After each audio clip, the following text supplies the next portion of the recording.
Welcome back, everyone, to Roadium Radio, episode 344. And I want to thank everybody on the live chat, everybody who decided not to be on the live chat, everybody who just wanted to stay home and enjoy the show. I want to thank everybody who's liked, comment, subscribed, everybody who disliked, and everybody who unsubscribed. You guys are still watching, and thank you guys very, very much. Last night, I had a very special guest. We went live on Roadium After Dark. That's usually I'll bring a guest on, and we'll go live around 10 o'clock. And we had Afro. We talked conspiracy theories. If you're into that, definitely check that out. Okay. Today, I'm not going to waste any time giving announcements. I really want to jump right into it because there are certain interviews that I consider to be like a gem, like something so dope. I even say to myself, I don't care if anybody watches, these interviews are for me. And today, this is one of them. Okay. I've gotten to meet and interview pretty much all my DJ heroes. And this man here sitting across from me, at least in my opinion, and it's just my opinion, okay, and I've seen this guy spin before. I would say he is in one of my top 5 in LA DJs, okay? So, hey, I'll put the house on it. So without further ado, please allow me to introduce DJ Melo-D from the Beat Junkies. Tony A. How you doing, my friend? I'm great, man. It's such an honor and a privilege to just be sitting across from you and to get to finally meet you after all these years. Yes. And yes. I got to say, before we even start talking, man, I want to say 91. So I graduated high school in 91. Okay. And one of my greatest memories of that year was, so I just gotten out of high school. I was transitioning. This is the summer of 91. So I was working this rinky-dink job as a telemarketer. It was like actually my very first paid job, you know. Right. Where I used to call people and bug them for surveys and get cursed out and hung up on. But every night, our shift would end at 9 o'clock, and I would turn on the radio driving home to Cerritos, Power 106. I think the only 2 rap records, or at least the 2 that I remember in 2024, were 2 records. Ghetto Boys, My Mind's Playing Tricks on Me, and I'm Not Your Puppet. And I used to get so like hype. I would just turn my Alpine up to the max. Right. So that was like my first, memory. I was like, damn, because I remember I see the grand, incredible Wizard Tony. Yes. I always thought it was so dope, like that he, shouted you out and acknowledged like you as the DJ, and then also your skills. And I'm sure I have like 3rd and 4th generation dubs of cassettes that you made back in the day that I was fortunate enough to get from like neighborhood homies and stuff. So honored to be here. Thank you for having me. Well, I do want to say this. I'm very humbled by your words, and I was probably 22 at the time when I asked one of my older brothers, and I said, "What do I tell people when they like compliment me?" I said, "I don't know what to say," and he said, "Just tell them thank you." No. And I was like, "That's it?" And he was like, "Just say thank you." So I want to say thank you. Okay, you're most welcome. And many times it's because a lot of people. I know a lot of people that when they get their flowers, they're honored. I'm honored when somebody gives me my flowers, and then there are people that like almost like beg for them. Okay.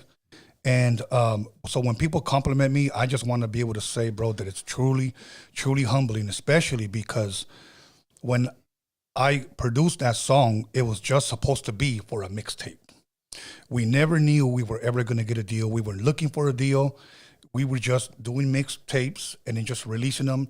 It was all due to Steve Yano, rest in peace, that he said, let's just try to do something original and put them on the mixtapes. And then it became some street shit where everybody knew, oh, that's the guy who did it, you know? Mm-hmm. And then we ended up getting signed to Disney. Yeah. And the rest is history. So. Yeah, no, that's the jam. I still play that on I live stream on Twitch from time to time when I can, just for fun, just DJ sets. But I still play that from time to time. Thank you, man. That's a classic for sure. Thank you. Man. I appreciate that. So you had mentioned that you're originally from Cerritos. So were you born and raised there? I was actually born in Linwood at St. Francis Medical Center. Okay. I'm born in 73. I celebrated my 50th birthday last year. And my parents, they got married very young. They were 21, and they got married in 72. I was born a year later in 73. We lived briefly at an apartment complex when I was a baby in Bellflower. And then at the time, Cerritos was kind of like still a developing town or community. And so my parents, saved money, bought a house there, and that's where I grew up. We moved there in 74. And I remember I attended a school, Leal Elementary, which was a 10-minute walk, not even that, maybe 7-8 minute walk from my parents' house. Right.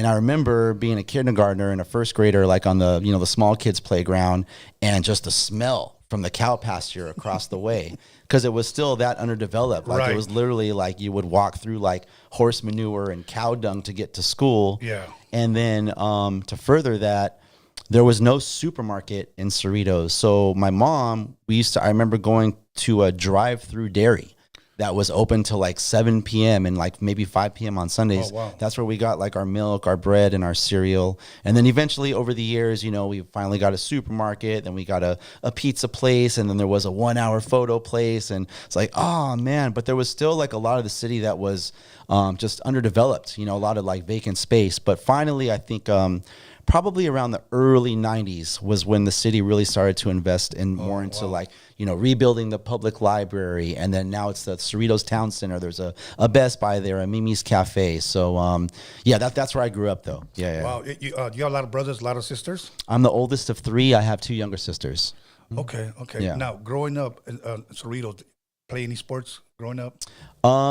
No, I played soccer. I played soccer for about 6 years, from kindergarten to about middle school. And then my coach, our head coach, he was German. And our assistant coach, he was super dope. He was from Brazil. But this guy was just like, he had probably been playing soccer his whole life.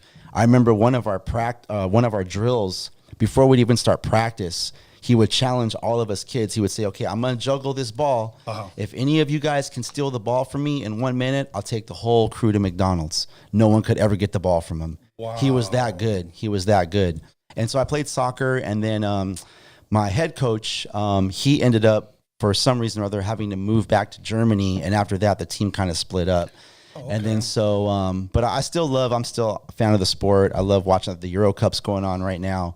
I actually grew up 2 doors down from the Balboa family, and the younger of 2 brothers, Marcelo Balboa, he played for the U.S. team in, I want to say this is like 92, but he had, it's probably on YouTube somewhere, but he had this legendary, what do you call that? A back kick, where he scored a goal. Oh, yeah. Yeah, and but he comes from like 3 generations of soccer, so I would always like play in the street with them. But anyhow, I did that for, like I said, about 6 years, and then I got into track and cross country in high school. And that was it. And then once I found DJing, that pretty much like just took over my life, and everything else kind of fell by the wayside. You mentioned track. Were you pretty fast, or were you more of like cross country, long distance? I was more of a distance runner, but I was definitely not one of the fastest on my team. Right. Like I was probably like, slower. But track, I always went for distance. I was never a sprinter.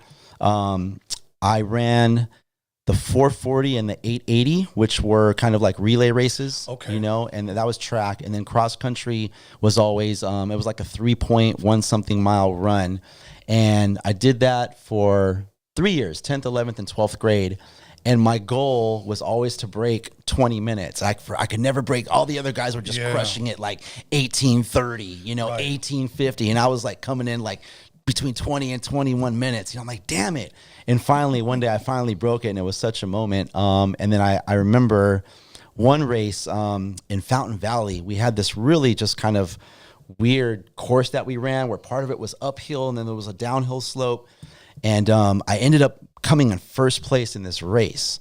And I'll never forget, I turned the corner to where the finish line was, and I could kind of hear, the parents and stuff. And out of nowhere, my dad's like right there, just like, come on, son, like cheering me on. I'm like, wow. And so I win this race. I'm like, yeah, what a moment. I walk over to this tree to catch my breath. I put my head down, and I get stung by a bee right in my eye. Oh, my God. Oh, you got so first it's place. like the ABC Wide World of Sports. Wow. The thrill of victory, the agony of defeat. That's crazy. Yeah, man. so I had a swollen eye for like 2 weeks. But yeah, so anyhow, to answer your question, that was... Do you remember what your fastest mile was? It was probably just under 19. I think was probably my fastest mile. I'm sorry, mile.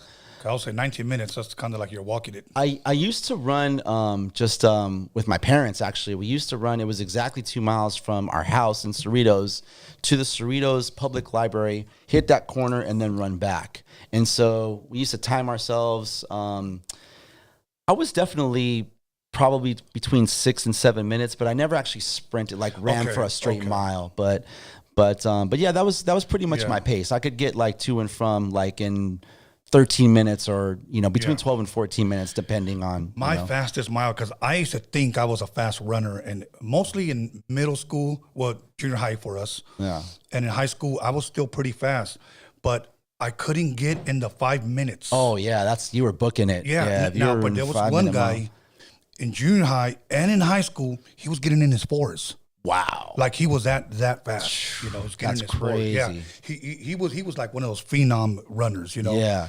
And everybody would look at him like, just run. Like when he would run, he'd move like a deer. Right. But he was that.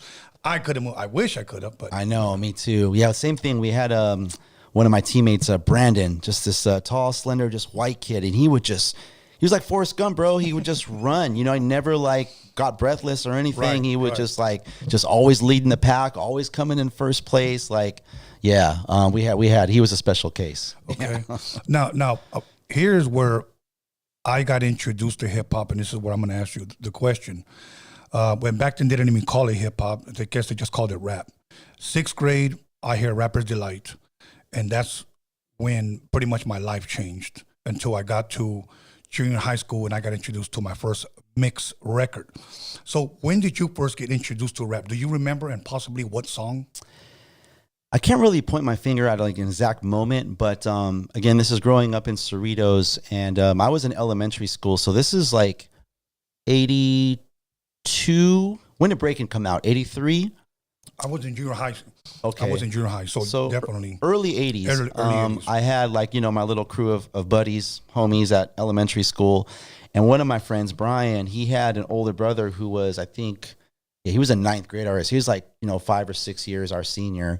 Right. But he actually had a set of turntables and mixer, and he had a record collection. And so he would record, not mixes, but he would just record like 12-inch singles, put them on cassette, and then my friend Brian would bring these cassettes to school, and this is like, the boombox days and stuff. Yeah. So that was kind of my first introduction to like hearing like Smurfy's Dance, Malcolm McLaren, Rocket. There wasn't a whole lot of hip hop or rap, like in the early 80s on the radio out here that I remember. I was listening to like, Mighty 690, Kiss FM, K-Day when I could get it. Right. But that was a little bit late. K-Day was a little bit later for me. But to answer your question, that would be like my first recollection. So this is like, everything. Jam on It, Nucleus, the early 80s, that 82 to 83 window. That was kind of like my first introduction. Were you ever a break dancer? I tried. I tried, man. I tried too. My legs were too long, bro. I was terrible. I used to do like the fake, what do they call it? Not the windmill, the egg roll. Oh, I had like the sloppy windmill. I tried so bad. I tried that. I tried like, pen and a paper. I tried, doing art. I was terrible, like at all those. Like not terrible, but I was never gonna like have a future in, any of those elements of hip hop. I tried breaking, but my legs were hitting everything because we used to break in my friend's garage, and I would hit paint cans and buckets, and I was just like, okay, this isn't for me. Yeah. I tried popping, but I did pretty decent, but I was not that good either. Yeah, same here. Now, here's how I got introduced to scratching, and then maybe you can share with me how you got introduced to scratching. Had a friend, and I want to say it was 8th grade. His name was Nathan Gale, rest in peace. He told me, do you know how to scratch a record? Now, keep in mind, up to that point, I only knew what blending was or mixing one song into another. And I said, no, like, what do you mean scratching? And he was like, yeah, but it was funny the way he did it. He didn't do it like this. He did it like this. He goes, yeah, scratch the record. And I was like, I don't even know what that is. And he goes, okay, I'm going to bring it to you. And I go, you're going to bring me what? He goes, I have a record that has scratching on it. And I said, how does it have scratching on it? Like, I couldn't get it through my mind what it was. Right. So he brings it to me and he goes, here. And I look at it and it's Grandmaster Flash on the Wheels of Steel. So then I said, okay, do I borrow it or are you going to come with me? And he goes, nah, just take it home. Go listen to it. I said, all right. Had a home stereo, put the needle on. It's safe. You know how it goes. Yep. And when I started hearing him scratch off of Good Times. And back then they were so simple, but it just sounded phenomenal. It was rhythmic, yeah. Yes. There was nothing like it. Yeah, and I was like, okay, what the hell is that? So we had a small record collection, and we happened to have another one, Bites of Dust, happened to have Lashik, Good Time. So I had those records. So I didn't know about a scratch pad. Right. So I took that record out, and I just put that record on. Big ass slip, man. Well, that record wasn't going anywhere. It wasn't going anywhere, bro. So how I learned how to try to emulate that was we had a knob, obviously stereo. So we grabbed the record, and I remember thinking to myself, okay, if I stop it, I got to turn down the volume so that you don't hear the rip. Right. And it's got to be like this. Right. And that's how I started to learn. It was through that record. And then I see Dr. Dre not too long ago win an award, and he said that same record is what inspired him to do what he did. Yeah. So when was your moment that you said, okay, I want to do that? So 82, 83, I think you're probably a few years older than me. I was, I'm still a kid. I'm 9, 10 years old, So the first time I heard scratching was Malcolm McLaren, Buffalo Gals. Okay. And I kind of knew that there was a thing called scratching. And I kind of just as a young kid put two and two together, that's what's happening. And part of what helped me do that was, if you remember that album, Do You Like Scratching, on the backside, there was a picture of Malcolm McLaren in front of a traditional DJ setup. I'm like, oh, okay. So that was the first time I actually saw a mixer, and I was like, oh, they have two turntables. And then obviously, just being a fan of the album and just listening to it, and memorizing it. It's a beautiful album, bro. Oh, so to this day, I still I still just love, riding around. By the way, the one when you posted out that flyer, that song. Oh yeah, that's my favorite song off the whole album, bro. Yeah, such a gem. Yeah, the world famous Supreme Team. And then when Rocket came out, a short while after that, that's when it was obvious, oh wow, with Grand Mixer DST, just fit for it, fit for. I was like, that dude is scratching. He's scratching. And there was a video for it. So that was but I didn't, it was going to be years before, I had somebody physically show me or scratch in front of me. That didn't happen for me until middle school, which is 85.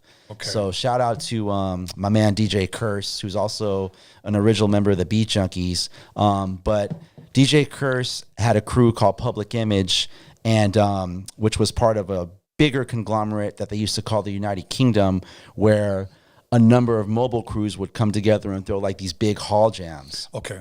But back around my way, Cerritos, throughout the 80s, mobile DJs, those were your sound systems for high school dances, if there was any sort of hall jams or 18 and over events, it was all mobile DJs. So I'll never forget, this is my 7th grade. I went to Whitney High School in Cerritos, which is still there. But that high school was actually grades 7 through 12. So you spent middle school and high school on the same campus. Okay. And at the beginning of every year, I don't know if they still do school dances, but they would have this dance called the Hello Dance, kind of like the Welcome Back to School dance. So this, popped off every September after, school got going. Yeah. And so this is my very first high school dance or middle school dance. Right. And so I'll never forget, it's 7 p.m. to 10 p.m. or 11. And so my dad drops me off, and it's already dark because it's the fall out here in the West Coast. So that, sun's down, but we're pulling up to the parking lot, and already I could just see lights, with beacon helicopter lights. I was like, what? And the music was loud, and you could feel the bass from 100 yards away. It's all right, Dad, I'll see you at 11. You're happy. So I walk in, and then I see the DJ setup, and bro, the whole night I just I was that fly on the wall, literally. there was this girl I had a crush on. I was like, oh, I'm going to talk to her. I'm going to ask her to dance. No, I was just watching Curse the whole time. I mean, it was just, that was the first time, to answer your question, that I saw a DJ cutting it up, coffin, turntables the traditional way, Newmark 1650 mixer, killing it on the line switch. I mean, Curse was he was dope. He was up on all the styles, transforming, chirping, rocking doubles, doing some creative mixing with acapellas. I mean, he just had, on top of that, he had the whole sound system to boot. Serwin Vegas, cabinets, you were there. Yeah, Trussell, the lights, the whole experience. Oh man, talking about it, I remember it like it was yesterday. But that was my first introduction, my first time seeing a DJ. I was like, that's it. that's what I want to do. I sucked at breakdancing, sucked at everything else. Like I'm going to be good at one of the elements. And I've been listening to the music, you know what I mean? Right. Like I said, Rocket, Malcolm McLaren, Fat Boys, Run DMC, you know, Cool J, you know. So you just bring back so many memories, because when you said there was a girl there that I wanted to talk to, but I didn't talk to her, I just wanted to watch. When I used to practice, this is now jumping a little bit ahead. And my friends on the weekends, like, bro, we got the room, we got the girls, we got the 40s. I'm practicing, bro. Yeah. I'm practicing. Yeah. You know? My first DJ gig, I believe I was in 8th grade. And that song Do It by the Barcades that just came out. And I had the hottest record. And they put up a flyer that they wanted somebody from the school to DJ the noon dances, because they were going to start noon dances at lunchtime. So I waited when the bell rung after lunch, and I went down and I took all the flyers down. Now, keep in mind, I hadn't had not one lesson of DJing other than doing this at home. And I told the dude, his name was Mr. Wilson. I said, hey, I'm your guy. And he said, what guy? And I said, the DJ thing. I want to do it. All right, let me show you my equipment. So he had one turntable. He had a mixer with the round fader. And I said, okay, I'm used to that. And then a cassette deck, and that's all he had. Right. So I had to transfer my songs to a cassette deck and then take the records, and I DJ my first noon dance. It was nerve-wracking because I knew if I mess up, right, you know, everybody's going to be talking about me. Now, real quickly, this is when I first saw my first DJ live in person. The first person I saw cut and scratch on TV, it was that one that is real famous. It's Grandmaster Flash in front of Fat Five Freddy. Okay. I saw that, and he turns around and starts scratching behind his back. I thought that was amazing, but I still hadn't seen a person cut it up in front of me. So my brother takes me to VIP Records in Long Beach. We just took PCH all the way down. We got there. I walk in, and much love and respect to Kelvin Anderson and his brother Tim Anderson and Cletus Anderson. Cletus, rest in peace. So I saw Tim. They used to call him King Tim. And and I was like, what the hell? Now I'm finally seeing it come to life. Sucker MCs? Yes. Yeah. So I said, hey, who taught you? And he said, nobody taught me. I just practiced. Yeah. Can you do that again? And the whole time my brother's like, aren't you going to look around? I just want to see this. Wow. Trying to soak up game right now. That's it. Yeah. And that's cool. And it's funny because I think it was maybe like pre-COVID. It was pre-COVID. I think the year before. I hadn't seen him since then. And I saw him again, and I just told him how much that one moment really meant to me in my life, bro. Yeah. And he was like, really? I took a picture with him and all his, the whole family. But yeah, that was my first moment, bro, of watching somebody DJ in front of me. And I knew at that moment that that's what I wanted to do. Yeah. I really didn't go out a lot as a kid. Yeah, I hung around in the neighborhood, in the block, but I wanted my turntables. Yeah. So now, share with me, when did you get your first turntables, and were they 1200s? So it's funny to hear you talk about your setup at that noon dance, because that's pretty much the way I started DJing as a bedroom DJ, with that same exact setup. So we had probably like most families, we had a modest home stereo system, like in the 70s and the 80s. It was a Kenwood that my parents had, which consisted of a receiver, a cassette deck, and a turntable. And it wasn't, it was a Kenwood turntable that had, 2 speeds, and it had like the tall spindle to where it would drop the album on it. Yeah. But this is just a record player. This is not a turntable for DJing. So I tried, doing that, and I tried like getting creative with like, the slip mats, but my parents used to get mad because like they thought I was going to like ruin the equipment. Yes. This is like the family system. I'm like, okay. So fast forward again to 85, I pretty much like begged them to buy me a Technics 1200. Because again, going back to that dance, literally, bro, I was right there. Right there, like inches. Yes. And so I was like, oh, Technics 1200. Okay, that's what they're using. Newmark. So I told my parents, I need, Technics 1200. I need 2 of those. Right. And a Newmark. Like, please, like, send a note to Santa Claus. Like, let's make this happen. Right. So for Christmas in 87, Santa Claus brought me 1 Technics 1200. Wow. So I basically like took that lone turntable. I pretty much jacked my dad's Kenwood receiver and the cassette player. And that's how I would practice. I would record the crate of records that I had on cassette. I would play them back, and then I would practice mixing. Like I would play them back and kind of like, you know, listen to the record in cue, because you couldn't listen to two sources at once. Right. It was a receiver, not a mixer. So I would play the cassette over the speakers and like teach myself how to beat match. Yeah. And then for scratching, I would do the same thing, but ours was a knob. So it was a knob where you could rotate between phono mode, cassette mode, and then there was an auxiliary mode, which we didn't have anything connected to. Right. Luckily for me, the auxiliary was right next to the phono. So I would just basically take the knob, and I figured out that if I just go to auxiliary mode, I'll get dead silence. And then if I go back to phono, I'll get sound from the turntable. Oh, so that's how I started to kind of like attempt to scratch or learn how to scratch. But like, this is just me, just again, listening to all the greats, man. Joe, Cash Money, EPMD. So what you saying? Scratch, Magic Mike, out in, you know what I'm saying, in Orlando. Just all the greats, K-Day, obviously, you know, you guys, the mixtapes, the dubs and stuff I had. But I was just basically like, that was how I learned. I would try to emulate, you know, what I was listening to, and just try and figure out how the hell they were making the records sound like that. Like the one that I struggled with for years was the tear scratch. Throw it. Oh, I which, see what you're saying. you know, now years later, like I can kind of dissect it and verbalize like the tear scratch for all the DJs and the non-DJs out there, compared to your traditional baby scratch, right? A baby scratch, which is Grand Wizard Theodore, which is Grandmaster Flash. Yeah. Good. Well, a baby scratch is two motions. It's a forward and a back. That's it. Okay. The what? 1, 2. The what? Right? But the tear scratch, I figured out years later, is 3 motions. It's a forward, halfway back, slight pause, back. The. 1, 2, 3, 1, 2, 3, 1, 2, 3. And then there's, of course, different ways you can texture that sound based on your hand position, the way the way you touch the record. So you can get an aggressive, like a Joe Cooley, or you can get a really kind of nice, warm, muddy, by releasing it and not pushing it.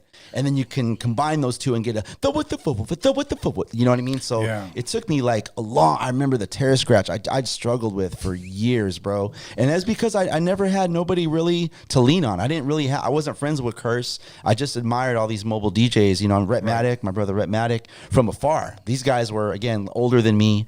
You know what I mean? I wasn't old enough to drive out to the Radiotron, or I wasn't 18. I couldn't get into these big 18 and over parties where they had 4 turntables, and I could go to like Norwalk Records and Crazy Cuts and, you know what I mean, my local record stores. Maybe there was someone DJing over there. Maybe I caught like something on MTV, you know what I mean, where a glimpse of like Terminator X or something, you know what I mean? But that was it. I mean, for years, I was a bedroom DJ from like 87 to 90, and I got my first gig was one of my high school dances, a noon dance. Oh, okay. And I just remember being so excited. It was an hour, and I feel so bad, man. Shout out to my bros, my high school homies, Chris, Richard, and Scott, because I DJ'd the whole time. I just like, I didn't mean to like, you know, like not include them. But they were cool. They were cool. They're like, no, you know, do it.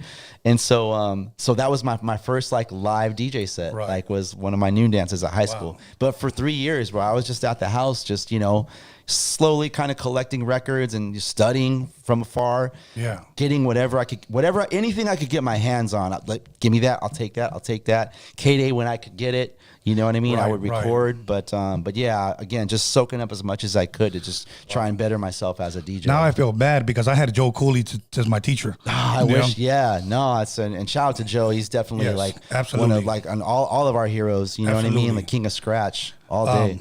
I'll tell you a story about him.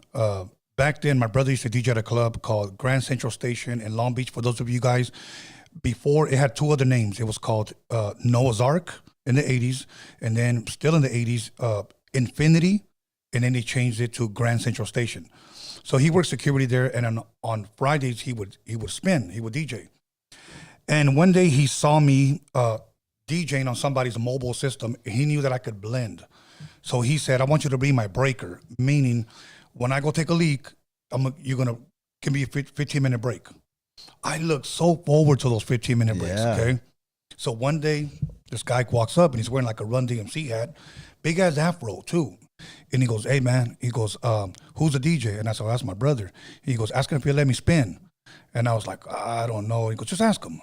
I said, "Hey Mario, rest in peace to my brother Mario, because he's the one that first gave me an opportunity to DJ at a club in front of people." Word. And I'm just a teenager. I said, "There's a guy out here, I don't know." And he goes, "Well, you want to give him your break?" And I was like, "No, but he says he knows how to DJ." So my brother goes, "Hey man, who the hell are you?" And he said, "Man, I'm not sorry, dude. I just want to let me spin a little bit."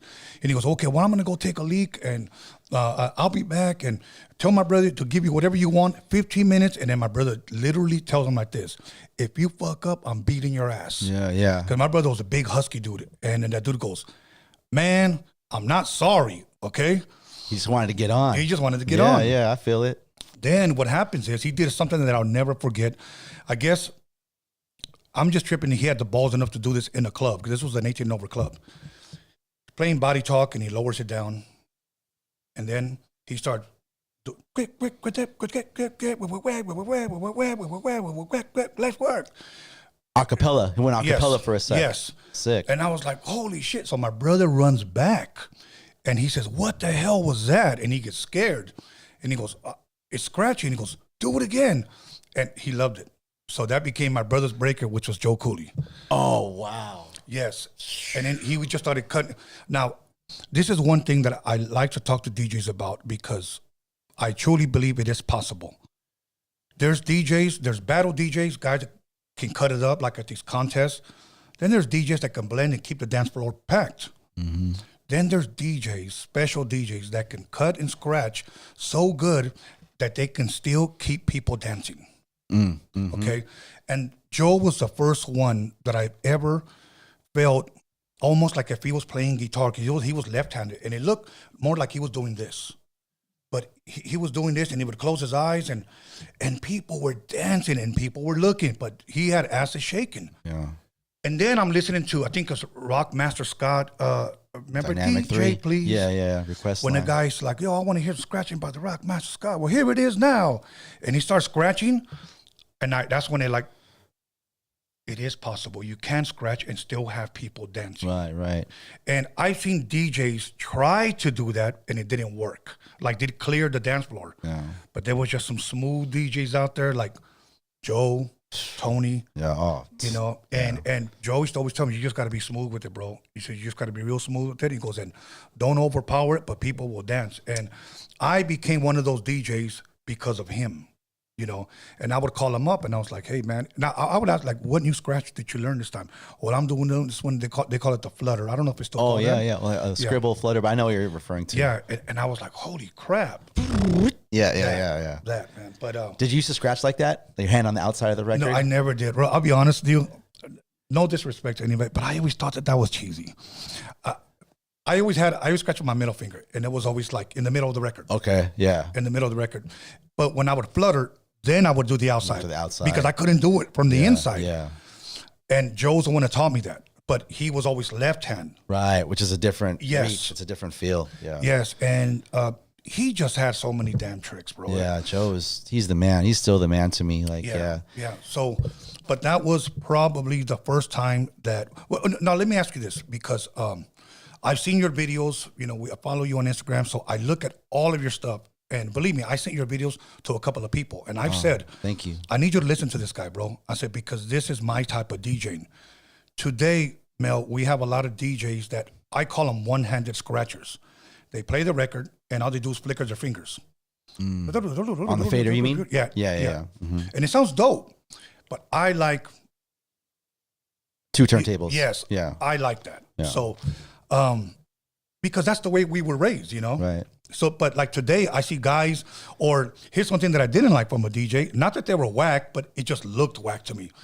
When they scratched like this, and then they put the needle over here, and then they scratched like that. Oh, crossover, yeah. I'm like, bro, you got a left hand, use it. Right, You know, right. But I'm right-handed, and Same. I got good, not as good as my right hand, but I got pretty good enough to do something with my left hand. That's dope. And I was always really, really quick on the turntables, but after a while, DJing just elevated so much, man. Like, just like breaking, it's like insane.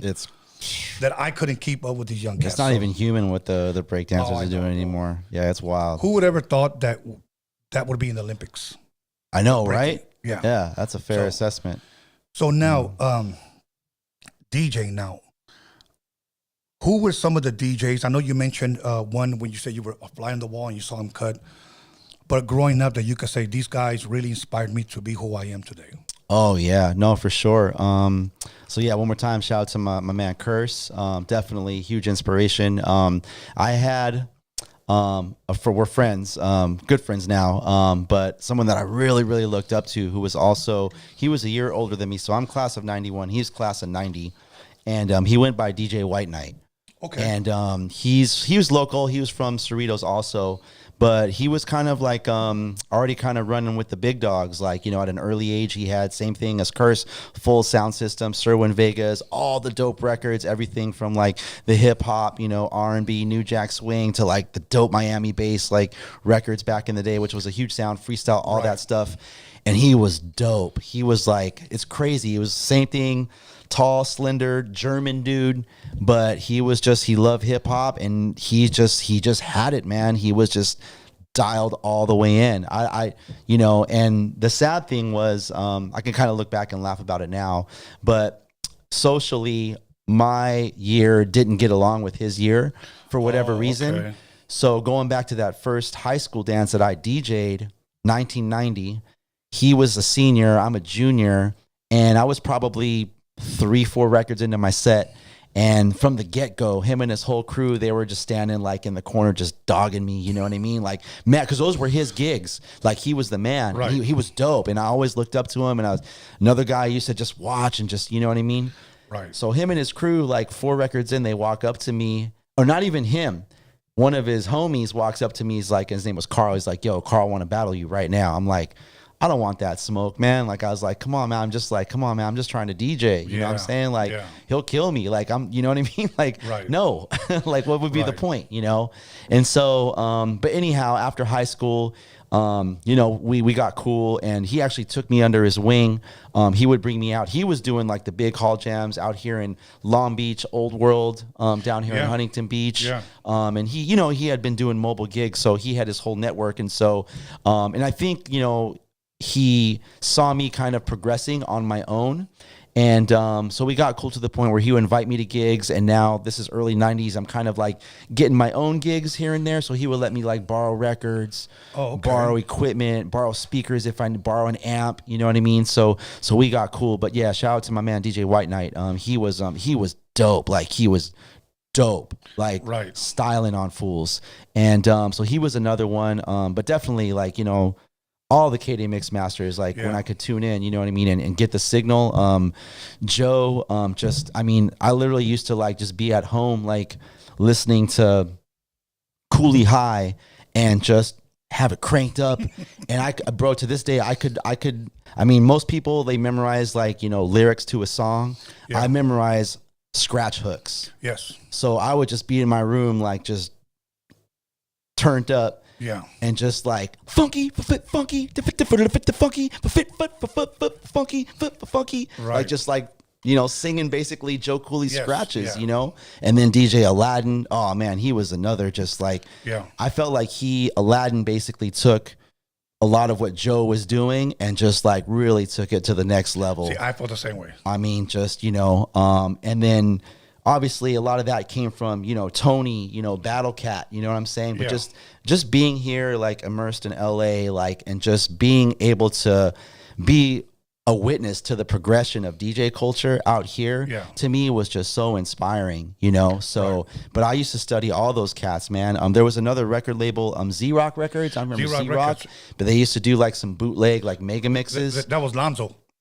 That was, okay, see, I didn't know who it was because I used to, there was this shop, Crazy Cuts in Norwalk that I used to go to. Mixed Tricks.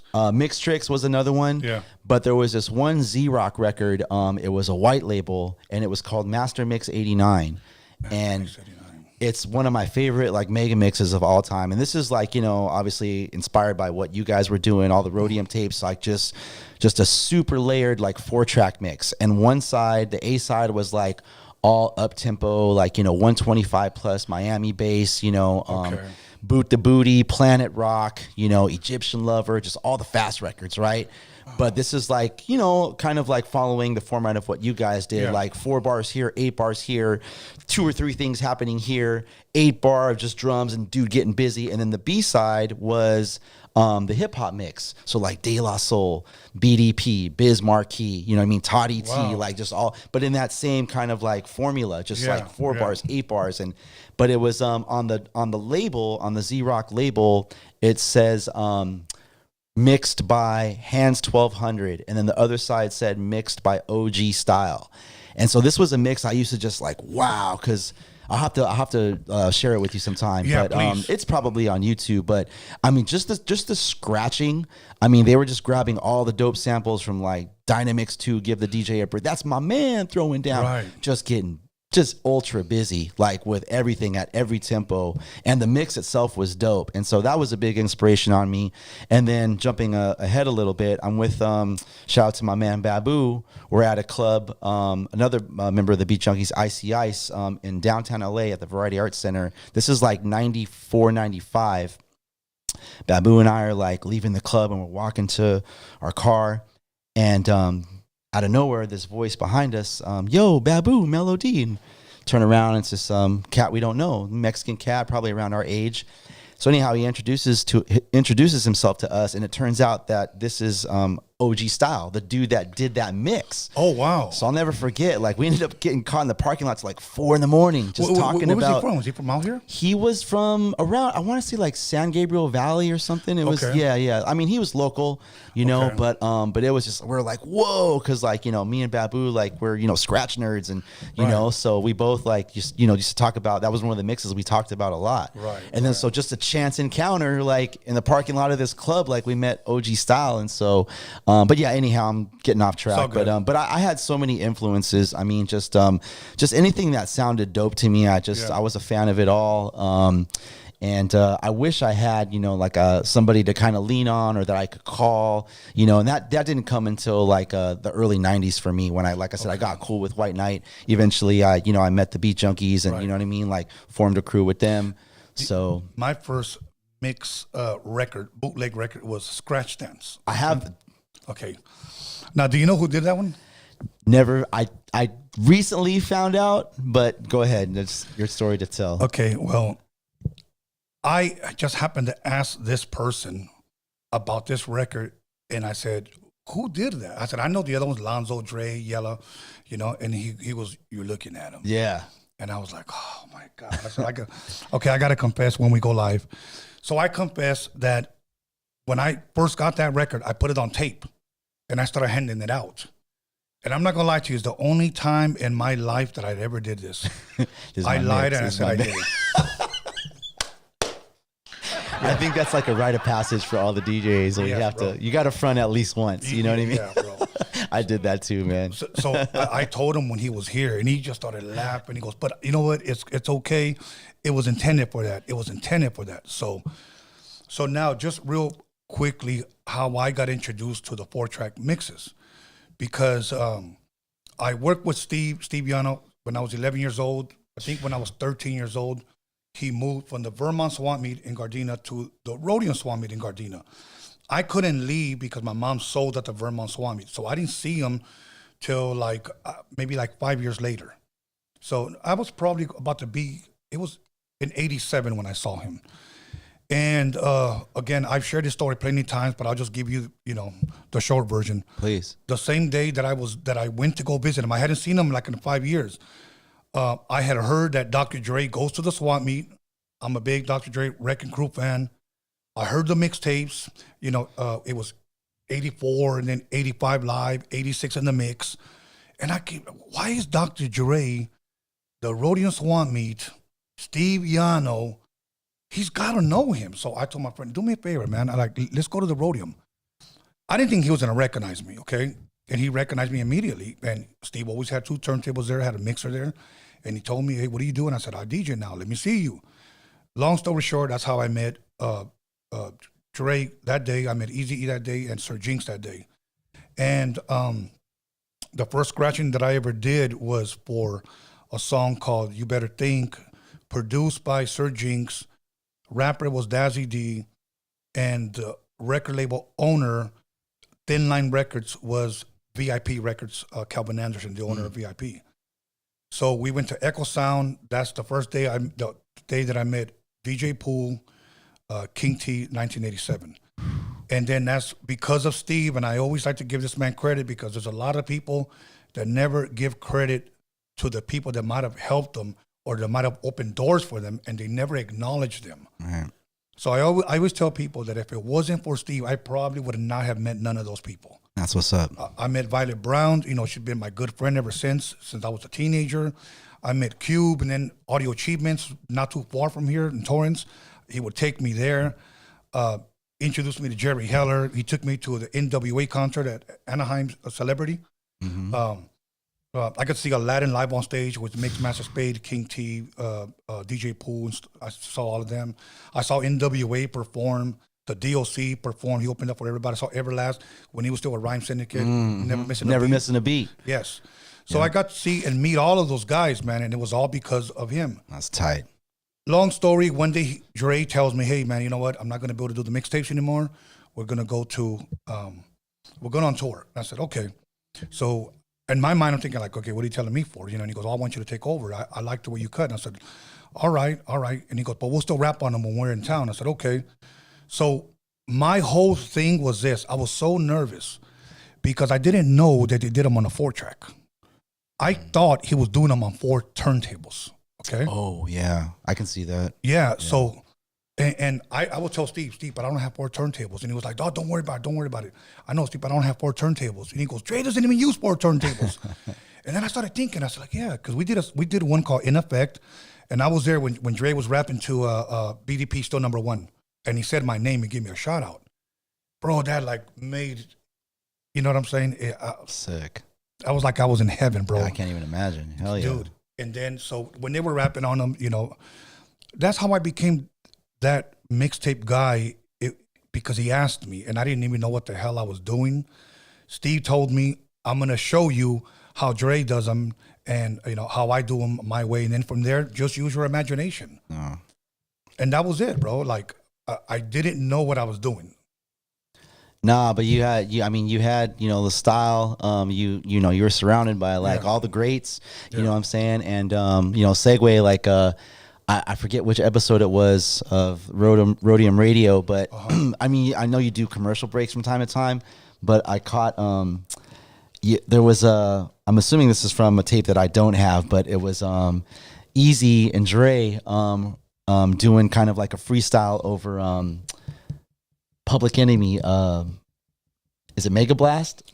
Oh Steve, just give me one more tape. I was like, yo, like those are to me like now, like this many years later, like all that stuff from like that whole like, you know, those formative years, like, and I know like, you know, different parts of the country and other parts of the world, there was always like the East Coast and the West Coast, but I mean there was just the West Coast to me, like looking back, like I'm still like this many years later, like just discovering all these gems. Right. You know what I'm saying? Because I going back to the early mid '80s, I was, like I said, I was too young. My parents wouldn't drive me to Gardena. Right. We had the Santa Fe Springs swap meet. Right. And again, I'm still a kid, so I'm not really into like DJing. Like I was into music, but I was still more into like, you know, toys like Transformers and, you know, my 2 little sisters, they wanted to get something and whatever. So my parents, they would never make that trek out to, you know what I'm saying? Like from Cerritos to Gardena. But the Santa Fe's right over here, you know, they got to swap me. Okay. Like, you know what I mean? But yeah, that's why, again, kudos to you, Tony, for just like, you know, just doing this, like to celebrate like the history out here and the culture and just all the music, all the DJing and everything you do for all the Chicano rap scene, you know what I'm saying? And just like being consistent with it and for just, for the following that you've amassed. And thank you, man. No, it's super dope, man. Super dope. You know, there was a lot of moments that really meant a lot to me. Like, it may not mean a lot to a lot of people, but I'll give you one example. Steve comes to my house and he gives me 50 records. And he goes, this is one stack and this is another stack. They're the same records. I brought you doubles. Take care of these because you and Dre are the only ones that have them on the West Coast. And I looked at them and they had a dope art cover. And I was like, okay, but why is it like that? And he goes, because when I get you a drum machine, you're going to start sampling these records. And I said, okay, what are they? And I said, oh, okay, Ultimate Breaks and Beats. I'm not sure what that is. And then I remember when Ice Cube left NWA, he knew that I had the copies of those records, so he came. And, you know, I'm not going to diss Ice Cube because he's the cool dude, but he told me, you're going to be my DJ. So Ice Cube, if you're watching, somebody send it to him. Yeah. He came to my house. Send this to Cube. Send this to Cube. You're going to be my DJ. I'm going to New York. I'm going to produce my record. I'm taking Sir Jinx with me. He's producing it with me as well. I said, okay, man, I was so excited, but I need to borrow. Hell yeah. I need to borrow a set of these records. And I was like, bro, I don't let nobody borrow my records, okay? So I said, if I'm going to be your DJ, then that's cool, then no problem. So I started playing them some stuff on my SP12 because I already started sampling. And he goes, you going to use that? And I was like, no, but I said, if I'm going to be your DJ, so I took out the floppy, gave it to him. And I'm going to tell you something, that bottom beat ended up on his first record. And I never got any credit for it, and I never became his DJ. And I'm going to tell you another thing, I never saw the guy again. Oh. So damn. But you know what? That's not unfortunate. Yeah, I'm not sour about it. But you know what? I just wish I don't care if I could have just spent on one show. Right. Give me one show, bro. Yeah. You're that close, man. I mean, you're already part of that community. You know what I'm saying? And he was telling me like, oh yeah, I left NWA. I wasn't getting paid, and I'm broke. And when he came over, I treated him to Tommy's Burgers. You know, I think the only thing he had was like the newer version of the Samurai Suzuki. You know, a newer version of it. But he was still a teenager. But one thing that I would say about all of them guys is, because people ask me, you know, how was it working with those guys? Well, it wasn't like, I didn't know that they were going to become who they were going to become. Of course. You know, I said, but one thing I will say, that when they showed up to the studio, they all worked. There was no drinking in the studio, and there was no smoking in the studio. Today, it's totally different now, you know. I go to the studio right now, Audio Achievements. There was a guy there that, he goes, come on in, man, because I knocked on the door. What they did, there was one main studio in there. Now they broke that studio into rooms, and all they have is a keyboard and laptops. Oof. And everybody's just drinking and smoking weed, and they rent rooms to go work in there. Yeah. And I'm like, this place doesn't even look the same. So I said, where's the main studio at? Like where everybody used to record. I didn't tell them that I used to go there. Oh, that's in the next room. I walk in the next room, okay? And I'm not going to lie to you. Honest to God, you open up that door, and there's a hole in the wall. I don't know what they do when it rains, but there was a hole in the wall, and I was like, wow, what the hell? They kind of let it go, huh? Yeah, and I told the guy, hey, bro, just to let you know, do you know that this studio changed the world, bro, when it came to music? For real? Yeah, I know. I know because I used to come here, and I went on my phone and I showed them the pictures, you know. But they just like couldn't believe. Well, we knew some famous people worked here, you know. Right. Yeah, yeah, I know, from a different time, right? Yeah, bro, yeah. No, I hear you. So kind of like what you were saying with, you know, Steve Yano, like, you know, rest in peace. Everything he did for LA, for the culture, like he was kind of like, you know, he's the one that connected the dots for you. Yes. But for me, it was Julio G and Tony G. Okay. Like they're the ones that. How did you meet Julio? So I met Julio. Rest in peace to Frank V, who's the elder brother of Nick and Eric V, the Baker Boys. Yes. So in the mid-90s, 94, 95, Frank V was running, he started a record pool called Ghetto Baby. And we used to have, like, well, any other record pool back in the 90s, you would have either bi-weekly or monthly meetings, I'm not sure. But basically you would go and, you know, sit down and build with the DJs. It was small. He kept it small. He kept the circle tight. It was maybe like, you know, 15 of us. But yeah, myself, J-Rock, Rhett Matic, my man Truly Odd, Southern homie Green Eyes, but just a bunch of just DJs from, you know, from SoCal were members of this pool. And we would meet up every, you know, let's just say once a month, we would meet up and pick up our records. So sometimes it would be mostly at Frank V's house. On occasion, we would meet up like at his Shakey's. And I remember one time he set up, he coordinated a meetup with Mac 10. So this is like 95, 96. And then this one day, he hosted the record pool meeting at the Baker Boys house. Okay. And so Julio and Tony at the time were on 92.3 The Beat. They had, you know, they were doing, of course, the Ruthless radio show with Easy, rest in peace. And then after Easy passed, that time slot segued into the Mixmaster show, which was Julio and Tony. Yeah. So around this time, I want to say this is like summer of 95, probably 95. we're having this record pool meeting, and it's 95. So Babu was also a member of the pool, and so we're setting up. Babu and I are getting ready to compete in our first DMC contest, DJ competition out here, the West Coast regional finals, and or West Coast regionals. And so we used to just in case, we would just carry our bag of records with, the 10 records, the routines that we had. And so we just happened to bring our records to this record pool meeting this day, knowing that we were going to be at the Baker Boys house. And, we're just, okay, maybe after the meeting we can practice a little bit. Because I want to say the contest was like that weekend, or it was coming up real soon. And so meeting wraps up. Everyone's just kind of kicking it. And I remember meeting Julio briefly. He kind of just popped in. He didn't come to all the meetings because he was busy with the radio and, doing production and stuff, working with Tony. And so met him briefly. And Babu and I go to just kind of practice. And so anyhow, long story short, we end up practicing our routines. And I had no idea at the time, but I guess Julio was standing behind us and our back was towards where he was standing. And, I guess he heard what we were doing.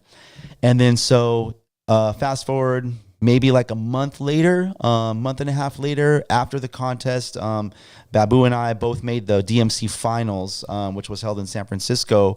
But Julio and Frank V coordinated a Ghetto Baby night on 92.3 The Beat, where Julio and Tony invited a few of us DJs, Ghetto Baby record pool DJs, to have like a 10-minute slot or 15-minute slot on the Mixmaster show, which was a specialty Saturday night show every Saturday on 92.3 The Beat. I want to say it was like a 3-hour show. So I remember it was myself, J-Rock, Truly Odd, G Ready, and I think Fizz Ed. But anyhow, there was probably like 7 or 8 of us that, came with this is pre-Cerrito, pre-internet, mid-90s.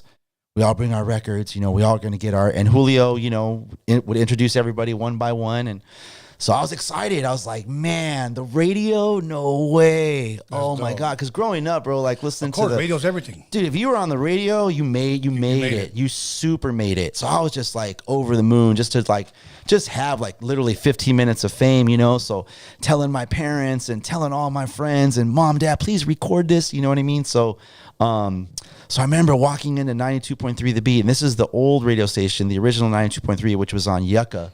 Up in Hollywood. So, and this is kind of before 92.3, became like The Beat, like later on in the mid-90s or late 90s, should I say. So I remember walking into the station. It's a Saturday, so, all the offices are closed. Like none of the salespeople are there or any of the program directors. Nobody's there. It's just literally Julio's show. We're walking in and, Frank V's there. And so we walk in, and the way the studio at that station was set up was you had 2 rooms, basically. You had the on-air room, which had, the microphones and the board. That's where, Julio and the air personality sat. And then you had the DJ booth, which was separated by basically a big giant glass window where you could see. And so I remember walking in the DJ booth, and I look in the on-air room, and Tony G's there. I'm like, oh my God, Tony's here too? So right away I start, you know what I mean? So Tony, I literally walk outside. I'll never forget, before I was going to go on, I think 2 or 3 of the guys went on before me. So I kind of like excused myself. J-Rock was there. And he's like, where are you going? I was like, I'll be right back. I left the DJ booth. I walked to the hallway and just like to myself, just literally just did a quick like, please, Lord, like just let me, because I practiced my set, bro. Like I had, I had my 7, 8 records. I was like, let me just please get this off, like no mistakes and just like have a clean one. You know what I mean? This is like a big moment for me. And so, so I did. So we did that set, and then fast forward, a few short months, Julio had the opportunity to become an on-air personality from Monday through Friday. Awesome. And so, through, I think, just, kind of like that quick meet at Ghetto Baby, that record pool meeting, and then him and Tony, threating all of us on the air that Saturday night. Julio, they're DJs, bro. So they, they listen with that ear. Yes. You know what I'm saying? So Julio just called me and was like, Mel, he's like, so listen, he's like, so they're asking me to be on the air Monday through Friday and do the Mixmaster show. He's like, bro, I could do it, but he's just like, I don't really want to be DJing. And he's like, I really like to like, maybe like bring you on or some of the beat junkies, if you're down. And I'm like, same thing. I'm like, hell yeah. I was like, what do I got to do? So he asked me to make like, a quick little demo mix so he could turn it in to the program directors. So I did. And then, they asked me to come back in, and the rest is kind of history. And I became Julio G's DJ. And that was, I want to say February of 96. Okay. Like, and how long were you there with him? Early 96. We were on the beat from 96 until 2002, I want to say. Wow. So about 6 years. That's awesome. It was, and shout out to, man, I love those guys to death, man. Those are my big brothers for life. And I'll say it to anybody, like to the grave, like I wouldn't be, none of us, the Beat Junkies, like we wouldn't be on the map like we are without Julio G and Tony G. The West Coast would not be on the map all around the world from LA to Japan like it is today without Julio G, West Side Radio. And it's really important to me to go on record saying that on this platform, because there's been some things popping up online where dudes are taking credit for a little bit too much and not really giving Julio his propers. Not that Julio's the type of dude that like needs that acknowledgement or needs to be like on the internet sticking his chest out like, oh, I broke them and I broke that. But like, I was there every Friday night, West Side Radio. Julio always had love from the streets. Yeah. He always gave love back. And this many years later, I say with 100% certainty, Julio could pick up the phone, call any one of them artists, and get that same level of love and reciprocation to this day because of what he did for them and all the music that he broke and that we broke together. Of course. And those were just good times, man. Like the routine was I would leave my house in Cerritos. I would drive to Julio's crib in Linwood, and we would carpool up to Wilshire, and we would just talk about DJing. He would tell me so many stories about K-Day and like Tony and like, Easy, you know what I mean? And I was like, dang, man, Easy always sounds like such the coolest. He's like, Mel, dude, he was the best, man. I love that dude. He had so much love, and Easy had so much love for them. And those were special times, man. Like just, and then we used to kick it after the radio show. We would end at 10 o'clock, and sometimes, record label reps would come by and give us CDs or records or whatever. Sometimes artists would come through and kick it. Sometimes we would step out and hit the street or hit a club, or, you know what I'm saying? But yeah, I was just, looking back, just really, really blessed, bro, to be just part of that time. That was a truly special time, and just in radio, period. Awesome. You know what I mean? So, and again, I stand by it. Like I wouldn't be like where I am today without Julio G and Tony G. So much love and respect to Julio G and Tony G. Absolutely, bro. All day. I met Julio, I want to say it was in the mid 80s. My mom was selling dresses, little kid shorts. She would make her own stuff. We had like 2 stands, and Julio was across from us. He would go with a friend and sell clothes there. There was like the jeans, Levi's, stuff like that. Yeah. That's how I first met him, and he told me he was a DJ, and then from there we just kept in contact on the phone. And I remember when he became a K-Day mix master, I had never met Tony. I met Tony one time, but in passing at Casa Camino. Mm-hmm. Okay, I just went up to him, and I didn't even know what to say because I was so damn nervous. I just said, "Hey, man, is Julio around?" And he was like, "No, I hardly ever talk to Julio," and he walked away from me. No, I know the feeling, man. Like you want to kind of like, break the ice, but like, what do you say to like one of your heroes, bro? Yes. Like, so, without coming off like a weirdo. Exactly. So, but other than that, one of my highlights was not only getting Joe here, was not only getting Tony G here, but also Julio, because of so much of what he has accomplished. And when he sat down, man, I was thankful and glad that he said what he said. And I'm going to encourage you guys, go look at Julio G, because he was here twice. But the first one, he said, you know what? When this thing happened, I was there. When this thing happened, I was there. He was there. And I was like, he's not one to boast, but there does come a time, bro, where you do got to say something. Yeah, sometimes you got to take the props. Yes. You know what I'm saying? Yes. Yeah. There was this one quote, and I understood what this guy meant. He said, if you don't toot your own horn sometimes, don't complain that there's no music. So sometimes you do got to say, okay, I'm just going to say it. And it ain't to diss anybody, but I'm just going to tell the truth. Yeah. I broke this record. I broke this artist. I did this. Mm-hmm. I'm not saying that he owes me. I'm just saying that I don't want people taking credit for something they didn't do, And there is a lot of dudes that go around saying, I did this, I did that. Like, no, you didn't, bro. Oh, yeah. Yeah, exactly. And So it's just like it's a form of keyboard warriorship. yes. I'd like to think. Now I'm gonna ask you this. I'm gonna shoot out a sport, and you tell me the first person that comes to your mind. Okay. Okay. A disclaimer though, I was, 80s, like Lakers, Angels, Dodgers, but once I got into DJing, like I said, everything I It's tuned fine. out, but go for it. It's fine. Okay, let's just say soccer. Soccer. Pepe. Okay. Yeah. Okay. Baseball. Tommy Lasorda. Okay. Basketball. Oh man, Kareem. Okay, Kareem. Golf. Golf. Got to come back to that one. Okay. Boxing. Oh man, Tyson. Okay. The first person that comes to your mind. DJing. Joe Cooley. Okay. Joe Cooley. Okay. What's up? Yeah. You need a key? They're inside, bro.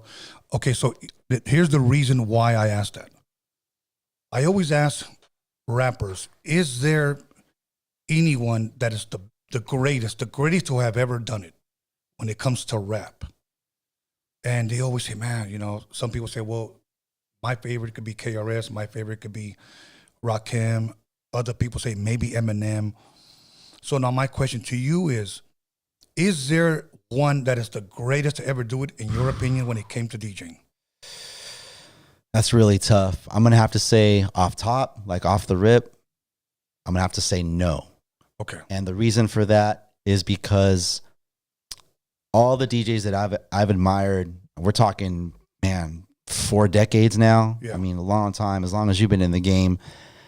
There's been dope DJs that have made significant contributions, unique contributions of their own. So let's just say 3 great DJs from the 80s, 3 great DJs from the 90s, early 90s, 3 great DJs that took the early 90s to the next level in the late 90s. And I, again, just being a fan of DJing, of turntablism, of music, have always just kind of like just studied, bro. Just always, like they say, always a student, And so it's really hard to put one person on a pedestal of like, that's that dude, because throughout, as long as I've been around DJing and been a fan of DJing has always evolved, so respect to the foundation, 1000%, respect to, what I'm saying, like the middle school, which is like early 90s, which is like, Junkies, Executioners, Invisible Scratch Pickles, Mixmaster Mike, Qbert, my man D Styles, like, who's regarded as like pretty much like the Miles Davis of the turntable. Okay. This dude makes music. My man does music with one turntable. He recorded a whole album on vinyl using one turntable, and it sounds like a produced album. I'll have to share it with you sometime. It's called Phantasmagoria. Anybody that's a fan of turntable music out there, it's probably on YouTube like everything else, but check out D Styles Phantasmagoria. And then even like just following the battle scene, like in the late 90s, early 2000s, A-Track, Craze, it's really hard for me to, to really just like give somebody like the gold medal, because I've just, there's things that I admire and respect about everybody. And like I said, like Joe Cooley, going back to the foundation, like, at least for me, like Joe Cooley was like, to me, he fathered that really just like sharp, aggressive style, like just super sharp chirps, and would just get these really unique sounds out of really short sounds, like an you know what I mean? As opposed to an which is like a longer sound. Right. Like he would just get these really just precise, sharp, and he was so funky, and like I just felt like he was like a natural. Like I feel like, I mean, that would be an interesting fun fact or question to ask him if he ever comes back.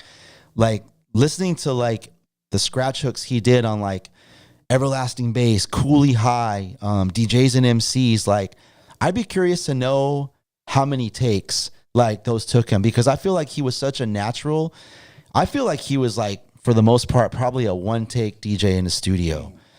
because he was just so funky and just organic with it, Right, you know? right. And then, I mean, and then seeing him like, you know, all the live videos that have popped up, you know, in recent years of him on YouTube, like the seminar, him versus Cash Money, just him just destroying Tour de France was like, bro, like, you know what I mean? So like, so that, you know what I mean? And then fast forward to the early 90s with like Qbert.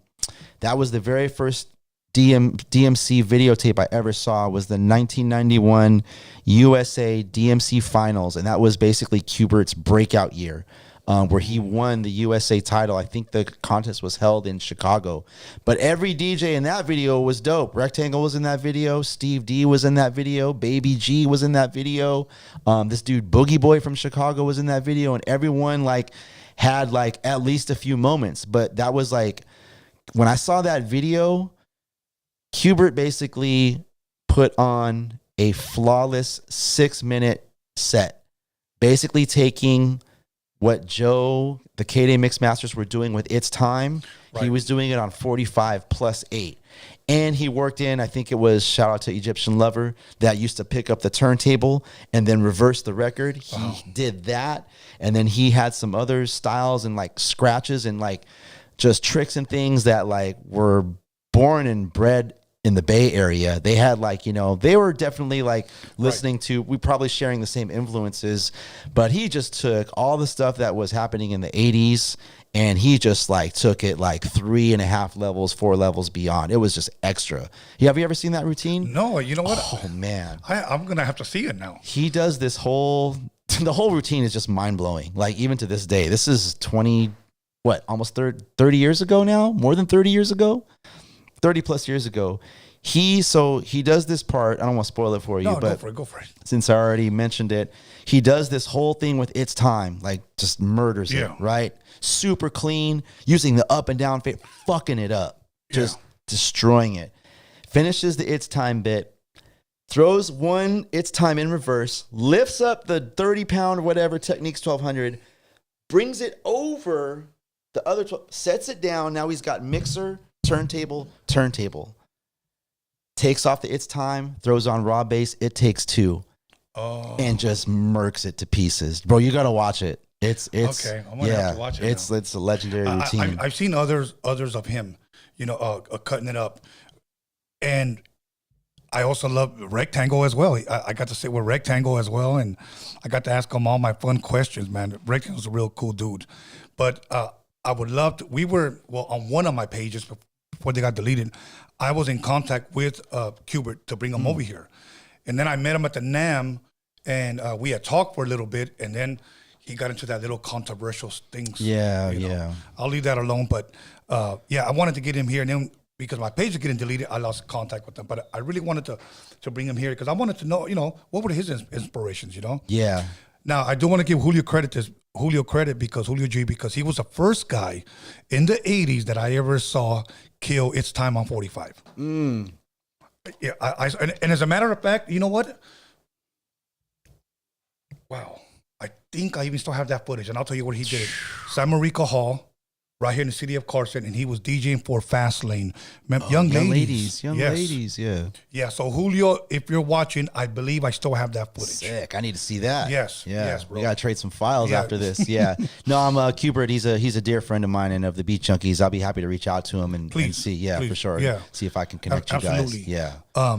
So now the reason why I said if there's ever one the best who I've ever done is because usually when I give a sport, the first people will say Muhammad Ali. You know, Michael Jordan, or some people say Kobe, you know, Tiger Woods, you know. There you go. You know what I'm saying? Like they'll like baseball players. I almost said John McEnroe, but that's tennis. No, I'm joking. Okay. Or they'll say like baseball, Babe Ruth, you know, stuff. Almost like the most popular guy. So when I said DJ, you go, Joe Cooley. Yeah. So that's why I followed it up with, is there a greatest who I've ever done it? So now I'm going to put you on the spot again. Mount Rushmore, there's 4 people. Give me your Mount Rushmore of DJing. Oh man, even that's tough. Damn. If you think somebody might get mad because you don't mention them, then we'll forget about it. No, it's not even that. I just I know every DJ's different. Everyone has like a different, you know, set of inspirations or different cats that, Yeah. you know, they gravitated towards for whatever reason. But before I even answer, like I studied, again, I would just grab any piece and every piece. So I studied everybody, Joe, Aladdin, K-Day Mixmasters when I could get the signal in Cerritos, EPMD, love to DJ Scratch, Magic Mike, Jazzy Jeff, Cash Money. I mean, if I had to narrow it down to 4,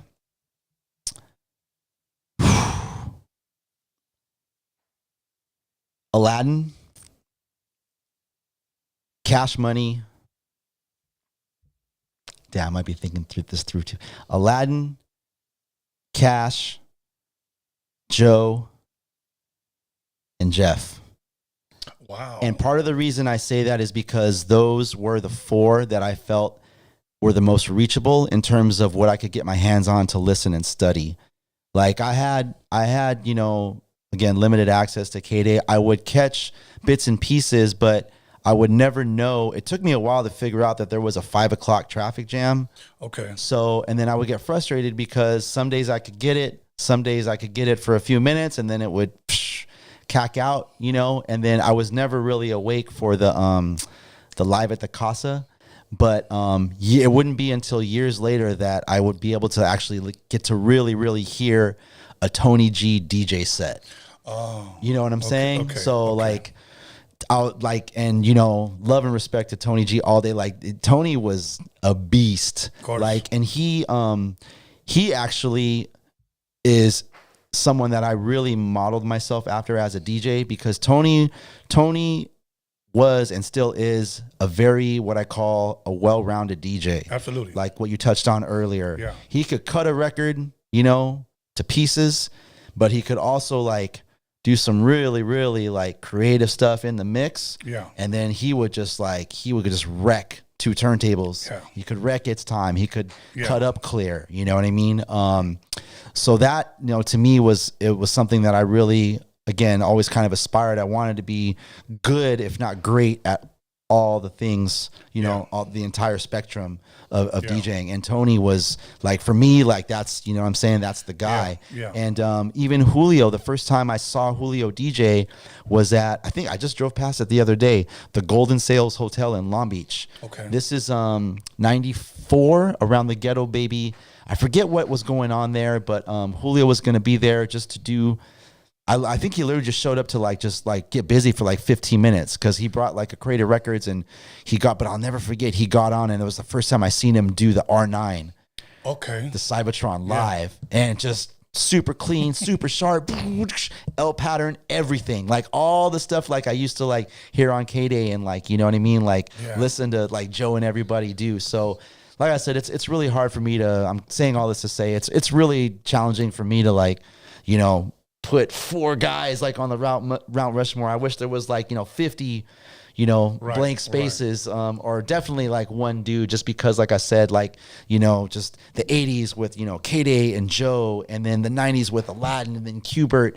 And then like when we started battling, you know what I mean? Then the Executioners, like who kind of took like 2 turntable mechanics to like another level. That was a big inspiration on what they call juggling, beat juggling, you know what I mean? And then, you know, I do kind of a different form of that. I call it trick mixing, but basically beat juggling is kind of something where you take 2 copies of a record and you're basically manipulating really, really intricate pieces of music. So you're not working with like, you know, like, so like It's Time. You might let that go for like 4 bars, cut it up, and then release it on the other side. Well, beat juggling, you're taking a bar of music, sometimes down to like a beat or a half bar music, and you're like quickly going back and forth, and then you'll start breaking it down to where you're altering the tempo of the record. So like you're tapping the record to kind of go from like 90 BPMs, now all of a sudden 90 drops down to 66 because you're, you know, it's time, you know what I mean? You're doing it manually. Okay. So I like to do when did beat juggling like come out? Do you know like around what years? I think it's always been around. I mean, since the 80s. I mean, going back to the seminar with that was the first seminar that I saw was Joe versus Cash Money. Yeah. But again, that's Joe doing, Tour de France. He's not juggling, more so like to me like he's cutting up Tour de France. Okay. You know what I'm saying? But Cash Money, he did what did he do? I think he did, was it Pee Wee's Dance? Get busy, y'all, Yeah. y'all. But the beat juggling thing was more, yeah, I guess Cash Money, because he was doing, what year did he win the DMC, the Worlds? I think that's 87 or 80, 88, 87? Yeah, the New Music Seminar. Well, not the DMC. He won the World DMC, but that was where he did. That was more beat juggling, like he did. LL Cool J, Get Down, Bounce Rock, Skate Roll. But yeah, that was more like he's cutting up back and forth, and then he had like kind of like some of his signature patterns, and he would do things where he would take cue the record back a half bar before the one, and then he would spin around so that when he would land, he would bam point at it. You know what I mean? When the one would hit, so stuff like that. But beat juggling definitely like evolved in the 90s. Okay. So that's more of, like I said, like kind of tapping the record, you know what I mean? Altering the tempo and then manipulating the record, like I said, down to sometimes a beat, but bam, bam, bam, bam, or taking a half bar music and kind of like, maybe within a bar, I'm getting really like technical right now, but like within a bar of music, you're working with a half bar music, 2 copies of the same record. And maybe you go back and forth between deck 1 and deck 2 4 times over the course of 1 bar of music. And you're basically remixing, said record live on 2 turntables. Okay, see, it's funny because in the 80s, when Joe would show me something, I think the only name that we knew was the Flutter. And then the name Transform came out. Mm-hmm. Okay, so there wasn't really a lot of names. We would just do it with that one scratch. Right. Oh, okay, that's how we kind of knew it. So today, when I hear people, it's a stab, or it's this, I'm lost because I don't know the names. Okay, So like I said, I only knew like I think it was the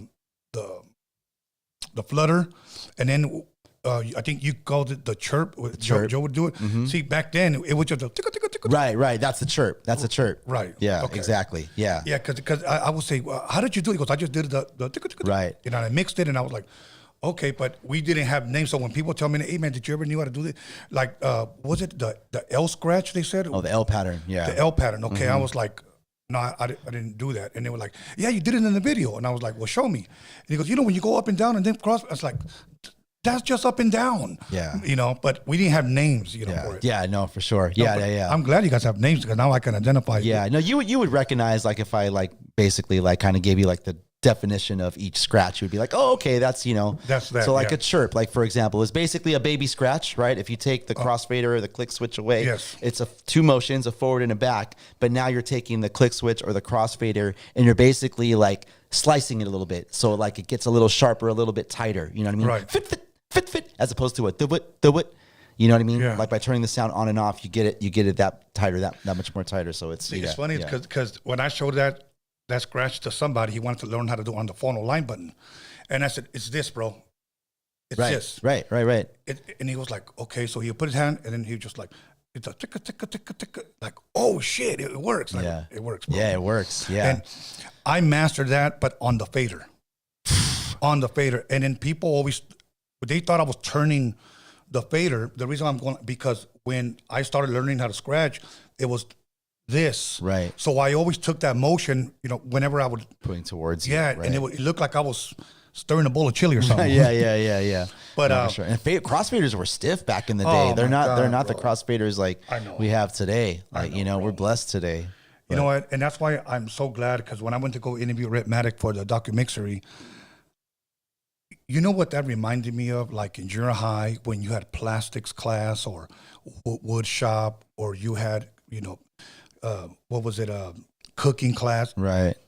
That reminded me like of school DJ class. Mm. I got DJ 6th period. Right. That's what that, and I was just like in awe. I was like, wow, this is really like real. Like kids don't have to like struggle like the way we did and get a paper route to save all your money so you could buy some used turntables. Right. My first turntables were obviously some cheap ones. Well, they were my brother's, but I would use them. They were belt drives, you know. And I said, I never settle for cheap stuff. So I said, I'm going to wait. So I saved up my money. And there was a guy that lived down the street. He was a white guy. I didn't know he DJ'd. I became his friend only because I found out he was selling turntables. So, and then he was selling his Technique turntables, but they were beat up, like really, really beat up. These were so old, I've never seen another pair like them. At the bottom of the turntable, when you lift it up, they had 2 female RCA plugs. Underneath? Underneath. Oh, I've never seen that. Yeah, 2 female. And I asked him, what's that for? He goes, hold on, let me find it. And he's looking at me and he grabs it. It looked like a mouse almost. And then he plugged it in, put it on the floor, plays a record, and he stops it. Oh, what? It was stopping. You had to like stop. a foot pedal? Yes. Like a start-stop? He said, I'll find the other one and I'll give it to you. Wow, that's crazy. Yeah, nobody knew. It was crazy. So, and then I showed it to Joe, and he goes, you could take all that shit out. And I was like, no, I kind of want to leave it there. But when I used to DJ, and they're like, you stop? I was like, you want me to stop? And I would just hit it. Yeah. Damn, that's a trip. Yeah, so I never knew those existed. When you guys get a chance, Google that. They do exist. I don't know who has them now, but yeah, because I was like, wait, Joe, does yours have? Like, nah. And those were my first turntables. I never had covers on them. So whenever I would go spin, I would just take them like this, and my boy open the door. My other dudes would grab my records, put them right there with my big ass mixer. Before that was realistic, and that one was really tough. And then I was transforming, but with the side-to-side phono line button. And then eventually I got my big Newmark with the sampler. I had that one too. Yeah. Finally, when my parents like came around and like, okay, this might be going. He's really taking this seriously. They bought me for my birthday the Newmark, the same one, the 1775. Yeah. The PPD. Yes. Yeah, I still have it. Yeah. You know, and then I was at the studio, you guys' headquarters over there, and I'm looking at the faders, man, and I'm like, what we could have done with stuff like this. They're so butter now. It's crazy. I know, It's a beautiful thing, man, that you guys are taking this to the next generation and teaching them right. One thing that I do want to say to the generation that is learning, make it a little bit more exciting by going back and forth. Because there's many times that I see even girls, they're doing a great job with cutting and scratching, and they're doing I've never learned how to do this, I'll be honest with you. The cutting or whatever. Everything's learnable. Okay. That's called the crab scratch when you're using 3 fingers. Right. Yeah, that's another technique. I had first heard of that in the 90s, and I think my friend had a Gemini, and he would put a piece of tape so that the fader wouldn't go all the way. Yeah, it's like the old school 2200. Julio used to do that. Yeah. He used to put like a nickel on the up and down faders. Okay. So yeah, or at the bottom, so like it would the cutoff was, or the distance was short. Right. Okay. Yeah. So he would do that, and I was just like, bro, that's just too much. Like, I was always a guy that wasn't a fan of change especially when it came to DJing. Everybody's doing this, and I said that's why I'm not going to do it. Right. Because everybody's doing it. But I see people that are cutting it up, and then I just want to see the. Right, and I don't see that with a lot. And then I do see other people doing it, and I think it's dope, bro. Yeah, so yeah. I think it's dope. Word. As far as DJing, do you see it going like breaking? Like breaking today is like breaking on steroids, bro. These guys are unbelievable. That's ridiculous. And even girls are unbelievable when it comes to breaking. Do you see DJing, man, like still going that far, going farther than what it is? Yes and no. I feel like it's definitely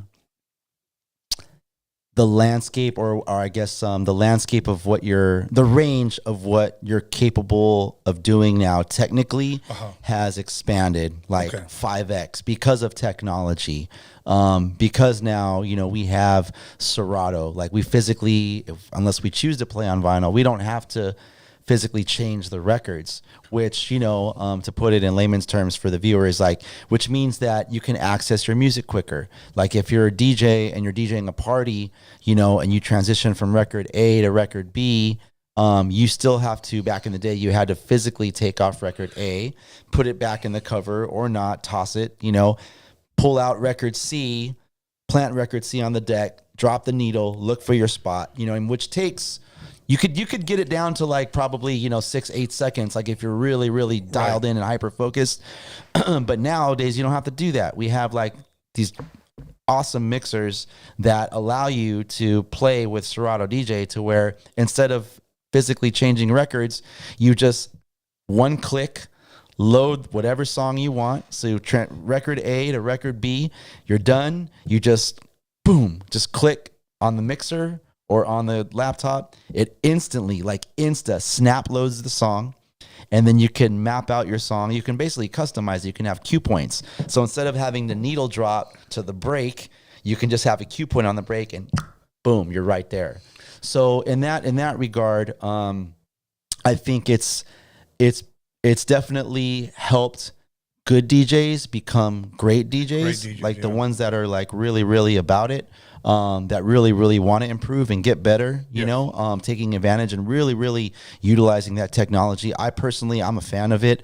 I lean on it a lot, and I try and still be creative and funky with it. But there's these mixers and the software now, it allows you to do so much. But, outside of all that, my weapons of choice are a traditional DJ setup, 2 turntables and a mixer in the middle. That's it. That's all I need. Yeah. I've tried controllers and things and not knocking those, but they're just not for me. You know what I mean? I prefer just turntables. I prefer touching vinyl. You do get a different sound. You get a unique warmth, and the scratches that you do on vinyl translate more organically to me on vinyl than they do on like a CDJ, for example.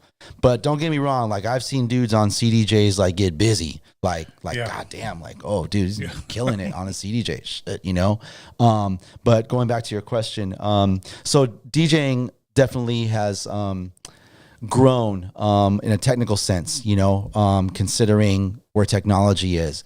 At the same time, you have, and again, this is not knocking anyone that's starting, in 2024 in recent years, but there's so many resources out there now. I feel like, and this is just me speculating, kind of just, from observing, I feel like people that, boys, girls, men, women, that want to get into DJing because they love music and they're, they, for whatever reason, they feel like, oh, I want to try and DJ. They don't really know where to start. Okay. So they kind of like overshoot the mark. Okay, I'm going to go and buy out the dope turntables or the dope controller, the dope mixer. I'm going to get a laptop. I'm going to go out and spend all this money.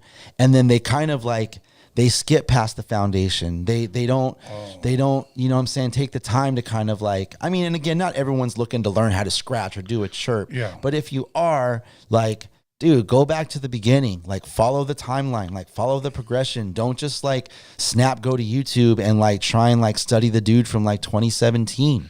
Right. Like, you know what I mean? Like you're already like overwhelming yourself by having all these features at your fingertips. Like go back, put the laptop aside for a second. If you're playing, I don't care if you're on a controller or turntables or whatever, go back and just focus on your gear.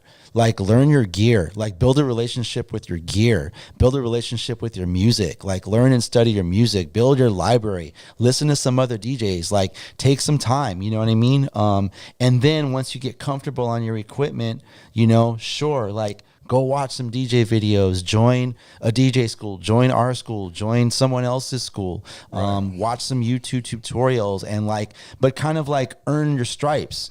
You know what I'm saying? Like, I just feel like, and again, this is just my opinion, but I feel like if people were to follow kind of that path, they would, they would reach whatever their goal is, in a more, what's the word I'm looking for? Not traditional, but kind of in a way that makes more sense as opposed to like jumping to, point D and then, oh, wait a minute, I forgot about point B, but wait, point T, there's something happened. Like they're just kind of all over the place. Yeah. You know what I'm saying? Like reel the dog like back in the yard, you know what I'm saying? Right. And just start small, like, and just kind of like grow from there. So I feel like it goes both ways to answer your question. For vetted DJs like ourselves, that, you know, like come from crates of records. We come from mobile DJing, you know what I mean? We come from being very hands-on.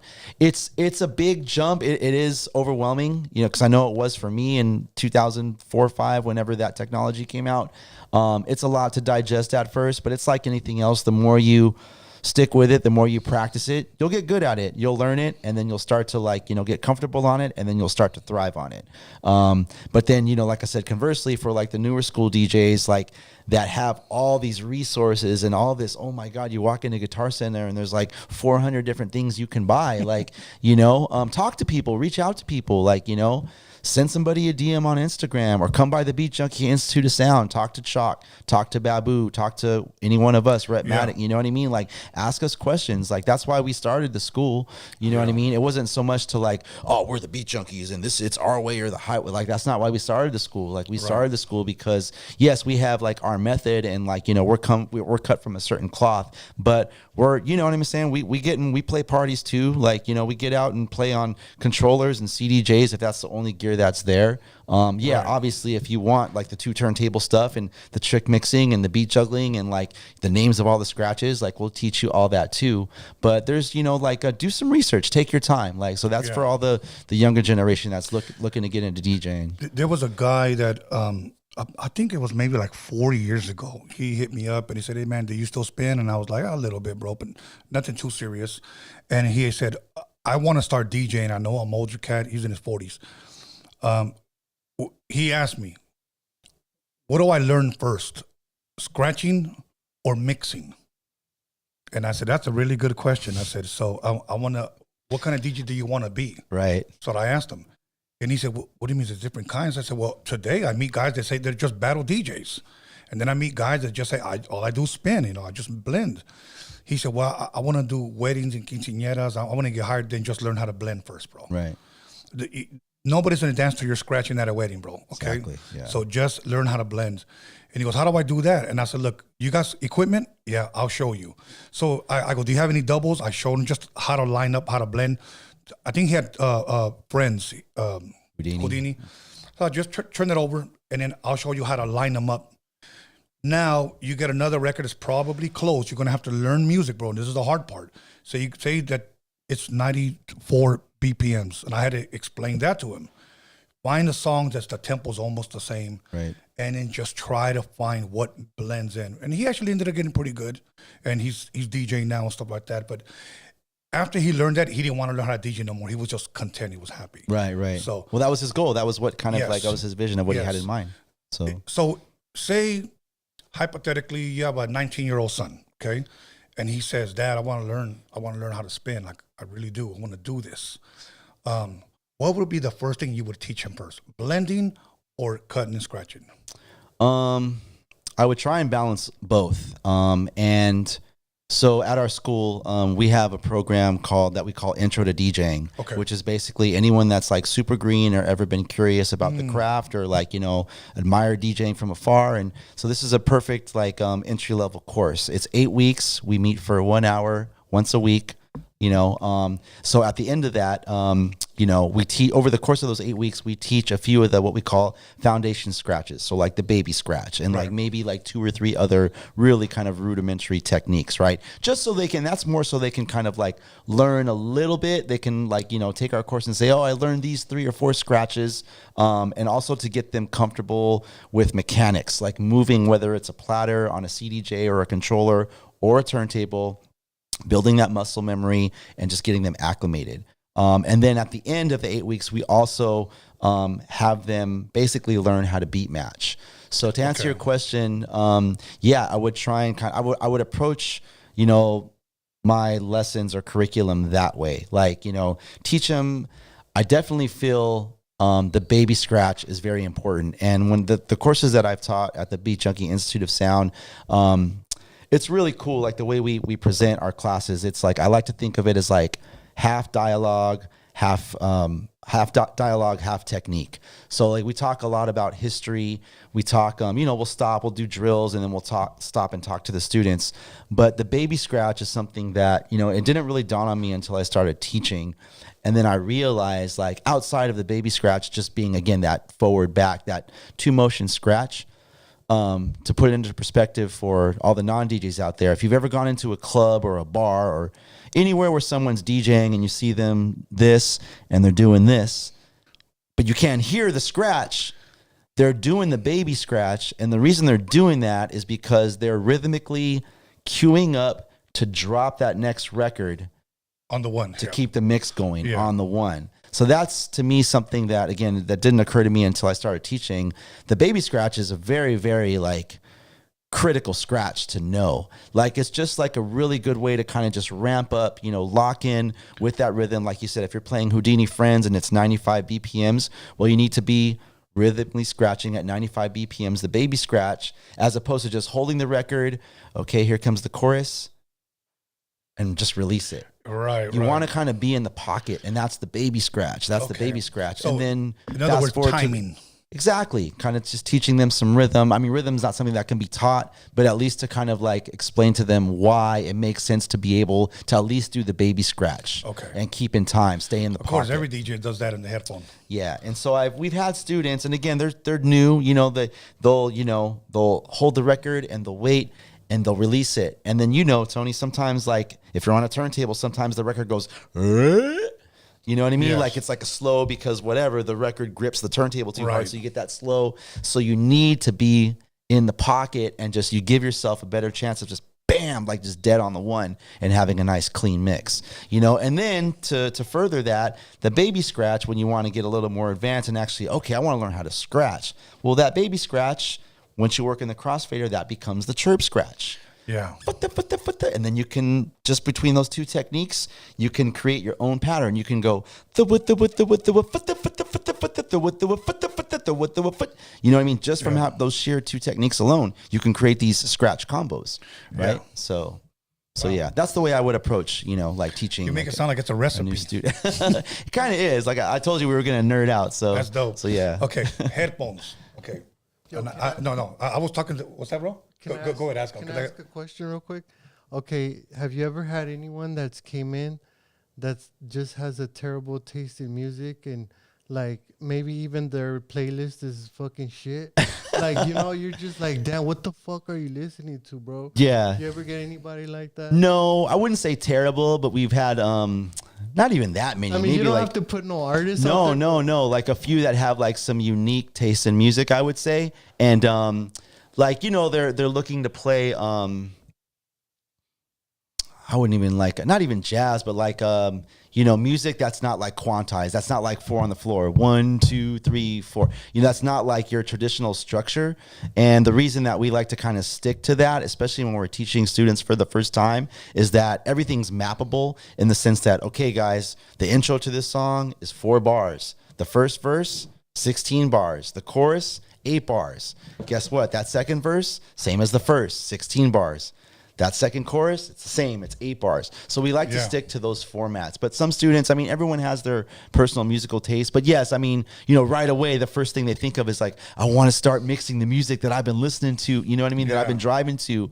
And a lot of times that's, it is kind of like quantized or produced music that uses a drum machine that is mixable and mappable. But sometimes it's like old funk records that, you know what I mean, like live drummer, tempo goes from 95 to 92, and then 30 seconds later, it's at 97 somehow. Like, really, really tough to navigate. Like, if you're trying to like blend. But yeah, like, no one that's come in with like anything super off the wall. Would you say that do you have to give pointers to people of what kind of music is appropriate at certain parties? You know what I'm saying? Like, like, okay, can you like, is that also a rule? Is what I'm asking. No, yeah. I wouldn't think so. I think you would just teach the basics, and then whatever they're going to play, they're going to play. Right. I think there's like we can offer like guidelines, and it's it really comes down to just read the room, guys. If you show up to your gig and read the room is something really, really big for DJs. Yeah. And let's be honest, there are some people that don't read the room; they'll just play their sets. Yeah. But it is important to read the room. Okay, now. I'm going to ask, what kind of DJ were you with headphones? Let me tell you why. Growing up, I saw guys that blended like this. Then they would just turn down the volume to listen to their mix. I can't hear anything like this. Yeah. I would see Tony, like this. Mm-hmm. And I asked him about that. And he would say, I need to hear it outside and then hear it here, blending it. I would keep it low. Joe Cooley was the same way like this, okay? Me, I think I was a different guy. I would be like this. I got it on time. Oh, headphones off. Yeah, and then you know how you can put the needle on the one and you can feel the Sure, the groove, like you knew it was there. I was that guy. Right, I right. never blended with headphones, never. And then I would take this record off. I knew already what to blend right here. I pretty much already knew where to put my pitch, so I would just grab this again, just to make sure. Boom. Okay, cool. Take this off, and then just. Right. You know, For mixing, for straight mixing, DJing, yes. doing a DJ set. I couldn't stand these, bro. Huh. So, what about you? Like when you spin, do you cover both ears? Do you just leave one? Yeah. How do you do it? So yeah, that's another thing we talk about a lot at school. So we call that split listening. Where, so the way I do it is right ear in cue, left ear exposed to the room. And this actually came from me being on the radio, because at 92.3 The Beat in the DJ booth, we had, we had, our DJ setup, but there was two monitors. There was one monitor over here to my right that was what was coming out on the air. And then there was another monitor that was just what we were playing in the mix. Mm-hmm. So I knew that there was probably 11 or 12 minutes of me just DJing. So I would kill the monitor, because that was where, like, if Julio was hitting drops or commercials or he had to talk, like I knew those moments only happened like twice in the mix, and I wanted to just focus on how I sounded. So I would kill the on-air monitor and I would just turn up reasonably, not super loud, the DJ booth monitor. And so it was on my left, so I would listen to my mix in my right headphone, and my left ear would be exposed to that monitor. So to give you some perspective, the balance would be like 70% monitor and maybe 30% headphone. So I'd have the headphone at a really, really modest volume, just enough to hear. And then I eventually, once I got comfortable DJing on the air, that's a whole other story. But once I got comfortable and confident enough to start doing some like creative things and taking some chances, this is on vinyl, by the way. Yes. So doing kind of like what you're talking about, going back and forth, looping records for a bar, needle dropping, from on Hypnotize. I used to, one of my mixes, signature mixes, was I would drop the intro and I would needle drop to Little Kim's verse. And just boom, get out of it, right? I would do like a little thing on the top, like off the rip, like for the first 4 bars, and then boom, bzz, you know what I mean? Go right into Kim's verse. Yeah. But once I got comfortable and confident enough to start doing those things, I learned that, this is going to sound crazy, and some of the fellas, the beat junkies, they think I'm wild for this, but I would leave the cue headphone, the headphone cue, that crossfader where you could isolate the left deck or the right deck. I would leave it in the middle so I could hear both. Okay. And it took me a little getting used to, and it is a bit chaotic, because when I'm doing something on the right turntable and I go to spin back the left to maybe repeat that bar, I'm hearing the right turntable play, but I'm hearing the right. Yes. But then I know visually like where my spot is, because the records are marked and I can hear it, boom, and then I would drop it. And then same thing, I would drop it, hit the crossfader, and then now I go back to the right. The left one I'm hearing, and then I'm hearing on the right side. So it's a bit chaotic because you're hearing the back spins, and you're also hearing the records play. And then even when I do like more intricate things, like some of the stuff you might see me do on Instagram, where I'm doing more, intricate, like real-time trick mixing, two turntable manipulating a song, or copies of two whatever, that's the way I DJ. Like the only time I take my headphones off is when I scratch, because I want to be able to hear everything like in full stereo. And do you just take them off, or do you just? I just take them off. Yeah. I'll usually just take. I'm usually like, and I don't really get out and DJ live a whole lot anymore, just because there's not a lot of gigs where I can go out and play, like classics and stuff. But when I get to the opportunity, those are always special. You know what I mean? So, but mostly scratching is mostly like at home in the studio. Like that's the time I'll just kind of like take the headphones off, or the only time I leave them on is if everyone's sleeping and like, I can't have the monitor on, you know what I mean? Okay. So I'm practicing in the headphones, but you can practice in the master volume. Okay. And then J-Rock, he has like a whole, like I trip out off of his style, because his style of cueing is like the polar opposite of mine. Whereas like I'm leaving my headphone fader in the middle and I'm hearing all this madness. I can hear myself doing the back and forth. To me, he gets it off, and he's been doing this for years. He's like mastered this technique, but he'll do the same. Like we might have the same 2 records, and we might do the same pattern for, let's just say, an 8-bar sequence, right? Yeah. I never touch my headphone crossfader, right? And I'm just the whole time just using the main crossfader, right? So like the room is hearing the mix. He will do the same thing that I'm doing. Let's just say looping a 1-bar of music 8 times, right? Going back and forth 8 times. He'll bring the record back, but when he does that, he'll isolate that side in the headphone. So he's working 2 crossfaders basically. Yeah, yes. And then now he'll do it on the main crossfader. And then he'll hit the Q phone crossfader, go back over, okay, boop. And so he's, like I said, doing, to me, like double the work. You know what I mean? But he, like, that's his style. See, that's you know what I mean? Normally see people do. It's crazy to me, man. Yeah. Just like, basically, to put it in 2024 terms, just like an extra click, right? Okay. Like to me. Yeah. But again, like, and I always, share this with my students, like, there's no right or wrong. There's no right or wrong. There's only really good and not so good, or good and bad. You know what I mean? Yeah. So if that's what works for, for Jay or for any other DJ, then that's what works for them. Like my style, like they might say the same thing about me. Like, Melo, that's crazy. Like, how do you not get a headache? How are you not taking Advil every night from hearing all that? You know what I mean? Like, that's just what works, bro. I've been doing it since the 90s. Like, you know what I mean? Yeah. So, see, and believe me, and I'm going to tell you why I wanted to always try it with the headphones, because my heroes, I would see Joe, I would see Tony.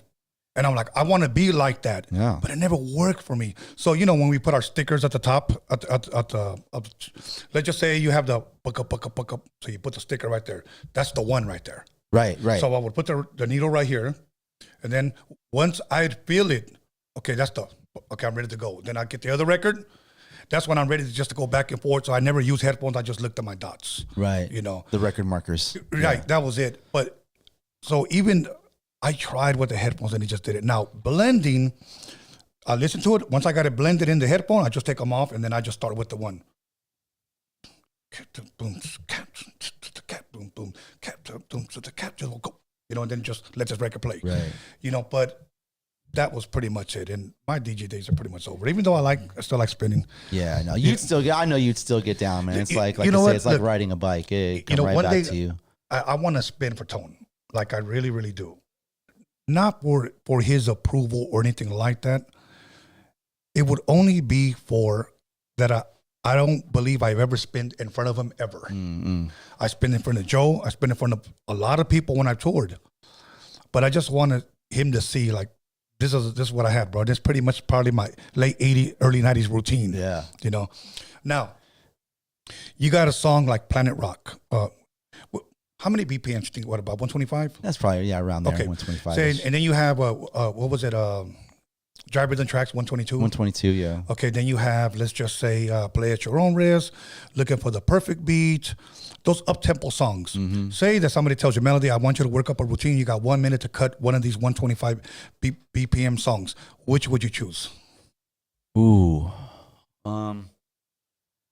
Okay, so this is a question I can actually give you an answer to. So this is kind of like my process for like if anyone follows me on Instagram, like from time to time, like when I get an idea or I hear a song or a piece of music or I watch an old DJ video, be like, oh, I want to record something. Like, so I'll record these 60-second kind of like DJ routines for my Instagram. Yes.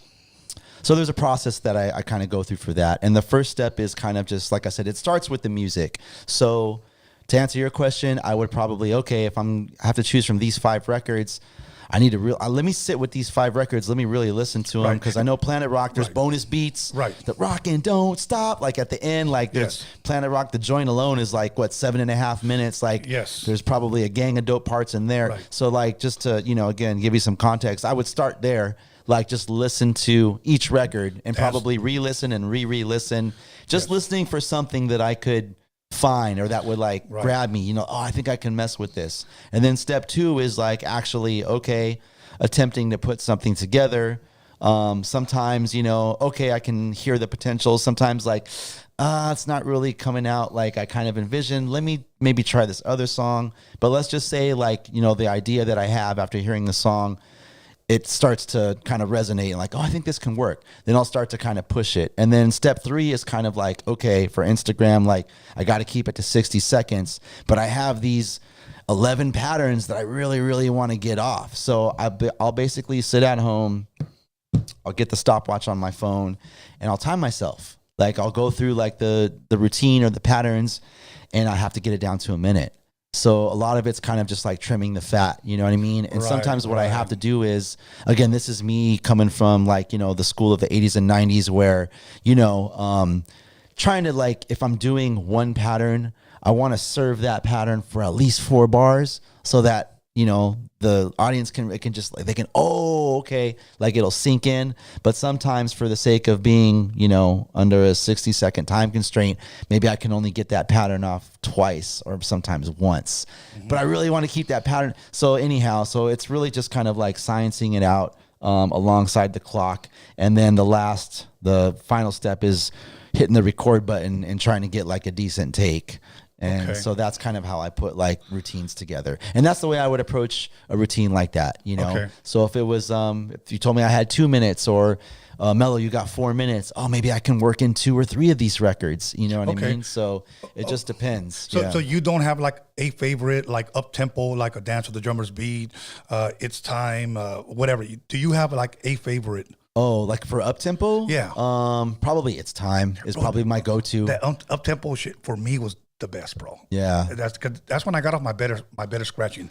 When it came to like 90, 94 beats per minute scratching, I could still do it, but to me that was more of going back and forth and trying to, maybe I was doing the damn beat juggling. I didn't even know it was you called. Probably were, yeah. A form of it, yeah. Because like one of my favorite records to cut up was Every Beat's President. Okay, classic, so going back and forth and with the beat and then the words and stuff like that, Yeah. I'd probably say for me, it would probably be Planet Rock.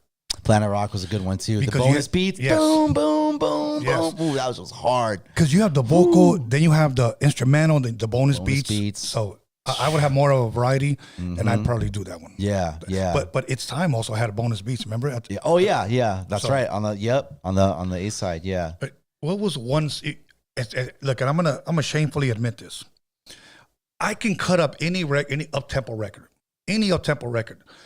The only song that I always had a problem with cutting up was Clear. Clear, yeah. Because 1, 2, 3, and everybody would cut 4. Right. I feel that I couldn't get that 4 to sound smooth. Yeah. So I kind of always avoid that. Now, when you go to the end and then you bum, I can cut that up, but the 1, 2, 3, 4, I couldn't do it, man. Yeah, couldn't do it. You know what I noticed? We're kindred spirits because that's kind of one record that I kind of like struggle with a little bit too, and I really like because I'm like a technical like nerd, like down to like the milli note. I might be tripping, but between the 4 and the it's not like there's a little extra split second. So there's like, I don't know, it doesn't really land kind of like, I kind of have to give it a little push after the 4 or like bring the 4 in, not cut it on the very, very tip of the 4, maybe bring it into the sound a little bit. Yes. So that whoosh lands dead on the 4 on the snare where it's supposed to. Because when you drop it, you have to drop it at a certain spot or else it's going to sound like a pair of shoes in a dryer. Like it almost comes on beat like, oh, you almost got it, Melo. You almost got it, bro. Try it again. No, it's to me it was tough. Yeah, but It's Time. I ran out of ways on how to cut that record. Yeah. But that one is probably the one that won me my battle, and it was because of the way I was doing it. Yeah, you need to upload that for us, man. I will, bro. I will. All right, fuck it. Let me just stop because I'll keep talking. When it comes to this shit, this is great. I guess this is what we came to do and nerd out. Did you ever go heads up with somebody one-on-one as far as turntables and lost? Like somebody tell you, hey, bro, you know what? Let's do a battle, bro. I want to battle you. Oh, like just like off the stage, you mean? Yeah, like just like a backyard thing or whatever. Imagine somebody walked up to your school It's Right. a Melo-D. Come here, bro. Hey, bro, I'm so-and-so. I'm from Brooklyn. You know, I Right. seen your videos. Yeah, You know, let's battle. I want to do a friendly battle, bro. No, but I have kind of a related story that I'll never forget. So going back to that telemarketing job that I was working at, right? And again, they basically used to hire just all teenage kids because no one else in their right mind would do that job, right? So this one kid walks in, and I'm 17 going on 18 years old. So one day I'm in my little cubicle, and this tall dude, white boy, blue eyes, you know, long blonde hair, had the ponytail, walks in. He's wearing this hat, says, DJ Richie Rich will battle for money. I'm like, who's this dude? Like, whatever. And so, like, we start talking, and so I'm like, you DJ? And so we get cool, and turns out he's from Whittier. And so he has his crew, whatever. And so he would come to my house, and we would practice, and I would go, like, hang out with him and his homies. They used to have, like, ditch parties and stuff. And so I'd go cut it up, like, at their crib and whatever. And I think I was a little, you know, I was a little further along than they were technically. So they embraced me, like, you know, on the DJ, like, on the skill tip, you know. And so one night, Saturday night, they invite me out to this, basically a garage party, a house party in Whittier. And I never really hung out in Whittier a whole lot. But since I was like friends with them, like I was friendly with them, I'm like, yeah, sure, man. Like, they're like, yeah, like there's going to be a DJ, bring some records. Like, okay, cool. So I bring some records and I'm doing my thing. And, you know, it's basically we're playing in this garage and the garage door's open and the speakers are there. And we're just playing to the whole neighborhood, like a block party, I guess. Right. And, you know, summertime, it's probably midnight, whatever. Out of nowhere, well-dressed dude, Latino, Mexican cat walks up, probably around my age, maybe a few years older. Never seen him before in my life, but he's, this is the early 90s, so he's wearing like the Doc Martens. So he was like, you know, styling kind of like on that tip. So he looked like a house dude to me, right? So he's got a bag of records. He's like, yo, you mind if I get on? I'm like, yeah, no problem, man. And I'm just like, you know, like, I don't know this guy. Dude, this guy got on and just like, he got busy. Like he was like doing like this is like on the Coffin, like, you know, the long, you know, with the 19-inch rack mount mixer, but he was dope. He just like, he came in just hit and ran. Like played like a 30-minute set, but he was playing like hip hop. He had doubles. And before I could even like introduce myself to him or like, you know, give him his props, like he ghosted with this girl. He just like packed up his bag and like grabbed his red cup and like grabbed his girl and they were out. Oh, wow. But he was dull. It wasn't like he came up and wanted to battle or anything like that. He just wanted to get on. I was like, yeah, it's not my party, like whatever. It's just like open turn to whatever. So he got, but yeah, I'll never forget that. I didn't get his name and haven't seen him since. He's like the Kaiser Soze of DJing, bro. And just like this, he disappears. Gone. Okay. I got an embarrassing story. I won't say the guy's name. We all have embarrassing stories. This guy was a KD mix master. That's all I'm going to say. Okay. He was in San Francisco, 1992. I'm already giving away too much. And we were at a club. As a matter of fact, that was the day that I met Tupac. He was at that club. Okay. And this guy gets on, KD mix master. I know who he is. Great guy. Dope DJ. Got up there and tore it up, you know. Then the guy went up there and like, hey man, can I spin? Can I spin? You know, and it kind of became almost like a center of attention. Like that KD Mixmaster guy was tearing it up. Everybody's looking, having their drinks. Nobody was dancing. It kind of turned into a little battle, like a showcase. Yeah. So this guy said, all right, you know, got on there, bro. Let me tell you something. I've never seen. I don't know who this guy is that went up there. He kind of looked like he wasn't a damn DJ, but that's what we get for judging a book by its cover. He went up there and tore that dude up, bro. Like, wow. Bro, it was like, if this KD DJ was a 7 or 8, this guy was like a 15. Damn. Like it was that noticeable. And he did Rock the Bells. He did Bounce Rock Skate, LL song, not Rock the Bells. He did Rock the Bells, Bounce Rock Skate, and he did one more, that I'm Bad. I'm Bad. Yeah. He told, bro, put it this way. The crowd was looking at home, the KD Mix Master, and telling them, get out of here. Damn. Like, if you wanted to go back on, they were like, no, it's a wrap. That was a humiliating moment because he just didn't lose. He got humiliated, bro. Damn. Shut him down, huh? Yes, bro. Who you don't know who the other DJ was? No, I'll tell you who the K-Day guy was after the show. Sure. But no, I don't know who he was. But I remember I just went up to him and I was like, I wonder who it was. 92? Yeah. The Bay was popping in the early 90s. That was like I said, that the onset of, after Qbert like took the crown, and there was. But he had like a Tony, Joe Cooley type of style. So I don't know if he had the Bay style, that type of style. Yeah. He had like that battle shit, and he was really, really. I was even. Was he a black dude, Filipino dude? No, black dude. Was he a big guy? Yes. Positively red? I don't know, but he kind of had like big hair. Like he didn't have an afro, but it looked. I don't know. Like it might have been positive. He's like the only He's the only brother I remember from that was around. Rest in peace. Positively red. There's He participated in a battle with my brother Shortcut. That's a legendary. It was a KMEL battle that was 93. And he was cutting up Bounce Rock Skate. That was one of his routines. So it might have been him. Maybe. Yeah, if he was a big, big boy. I remember he was wearing a white T-shirt because he didn't look like he was like up to date with his clothes. He just walked in and tore that. Yeah. So that might have been him. The only other guy that ever scared me, because in 1992, B, Quick, Second to None, AMG, High C, we started doing our little Texas tour. And I'll be honest with you, I was a little cocky at that time because when I was DJing, there was no DJs there that I could say at that time, and I'm excluding Tony and Joe because I would never compare myself to those guys because those guys are up here, okay?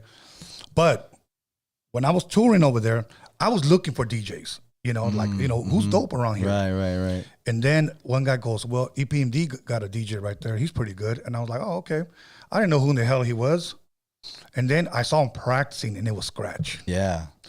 I was like, okay, I better not go up there. Yeah, Scratch is dope. He's still doing it. Yes. He he live streams on another platform on Twitch, and he like I said, going back, he was the cuts on So What You Saying? The hoo-ha, that was game over. Bro, there. I told Joe a story because I told Joe how I feared him when he came to DJing, and that's just me paying homage to him. But I said, but when I saw Scratch start pulling down his pants, and I'm not going to get into it because I told Joe, and he started scratching with his pecker, which he did. Wow. But in his underwear, let me say that. Yeah. In front of like 14,000 people. And I remember Scratch actually saw this and took that little clip and put it on his page. Yeah, shout out to Scratch. Yeah, absolutely, man. But sure. That was one guy that when I saw DJ, and he was just cutting up Impeach the President. But the way he was cutting it up, I'm like, okay, he made that song sound like a totally different other song. And the only other person that I saw do that was Joe. Yeah. But so now in closing, here's my Mount Rushmore, okay? Let's hear it. It's always going to be Joe and Tony. It's always going to be Joe and Tony, and I'm going to say it. This is just my opinion, so please don't get mad at me. To me, those are the two to our best have ever done it. Okay, absolutely. The next one is Grandmaster Flash, only because of that one record, Grandmaster Flash on the Wheels of Steel. Mm-hmm. That's how, at least, my birth of DJing was introduced. So Joe, Tony, Grandmaster Flash, and it's a mix-up between, and I can't have two, Jazzy Jeff or DJ Scratch. Yeah, that's a tough one. That's real tough. Like it's almost like apples and oranges, because Jeff, and to this day, and it's crazy, from being a fan and again, someone that I studied, Jazzy Jeff, right. To getting the opportunity to meet him and then become friends with him. I actually had DJ'd at his house with him, for his birthday a couple of years ago. He had a couple of the homies out, and we rocked out in his studio and live streamed it. And that was wow, it's his crib is being at Disneyland for DJs, because it's just got memorabilia and just artifacts galore and trophies and rec. So, but Jeff, to me, and even to this day,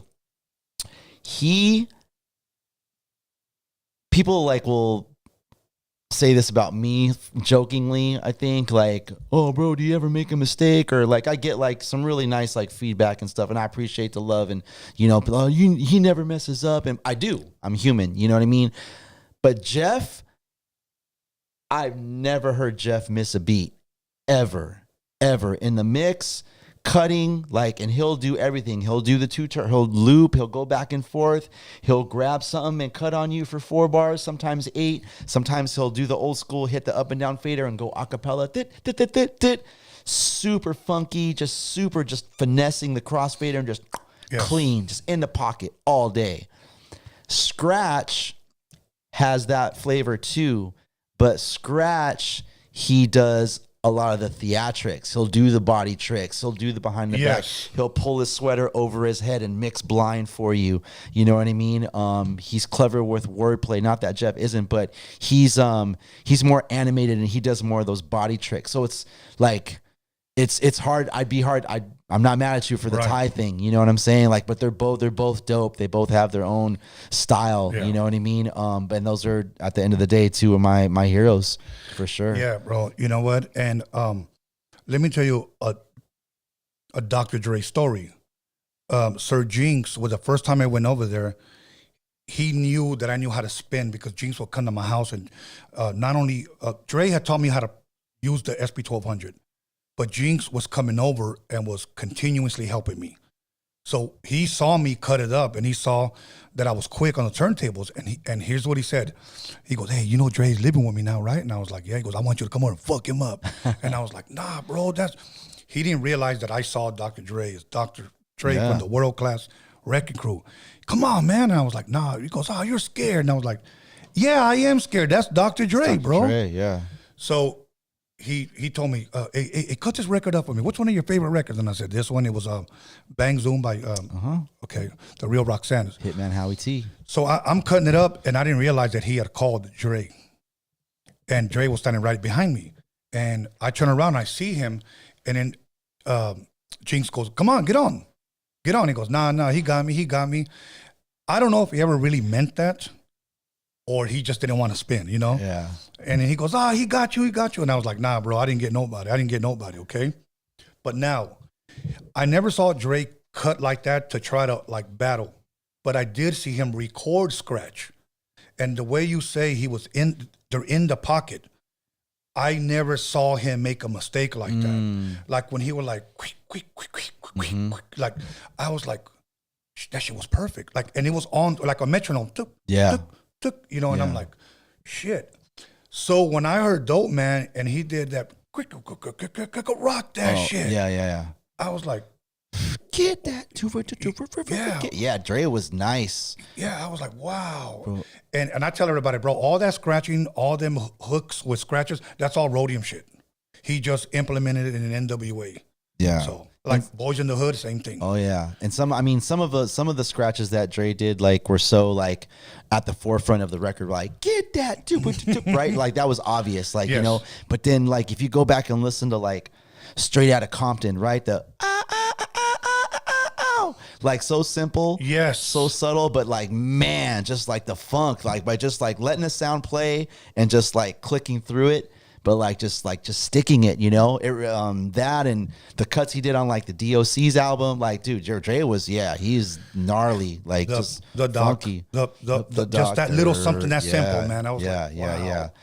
But when you mentioned that right now, that Straight Outta Compton one, that's where I got the idea for Sitting in the Park. When on Sitting in the Park, when they go ooh, right, ooh. That's how I started. Yeah. But I had to ride those every 4 bars. I had to ride them. Just like when I asked him about Funky Worm when he did Dope Man, did you sample it? Because, you know, the SP12 was 10 seconds. Each pad was 2.5 seconds. Did you sample that on 45 and then slow it down? And he was like, no, I just wrote it. Wow. I was like, really? He goes, that's crazy. Yeah. And I asked Tony a lot about that, and he told me, he goes, I wrote a lot of stuff. He goes, I didn't sample it. I just said, just here, record. I'm going to try to go as best as I can. Right. And I'm like, wow, that shit. But ooh, that was clean. Yeah. You know, and you think about this. Today we have so much technology, and back then we had less. And I think we created better music back then. I agree. With less. I agree. Yeah. And that's why I think some of the, if not the best DJs, were the ones that had less.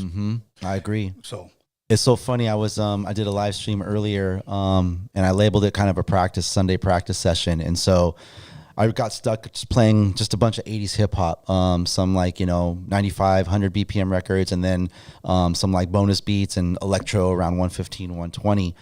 And then DJ'd for like 2 hours and did some routines and tricks and a little bit of freestyle things. And at the end, I always like to kind of close out the show and just thank everybody for tuning in. And, obviously I'm there like, trying to DJ at a high level. And so I told everybody, and I do tell this to a lot of my students, like, for people that are trying to learn, two turntable or like beat juggling or like some trick mixing patterns, which, to be clear, like the beat juggling, like I said, is altering the tempo, whereas trick mixing happens in real time. So if I'm doing something with Houdini Friends, everything that I do on two turntables, it's not going to disrupt the tempo of the song. Everything I do is going to happen at 95 beats per minute. Whereas if you're beat juggling and you're tapping the record, again, 95 might become 70 or whatever, because you're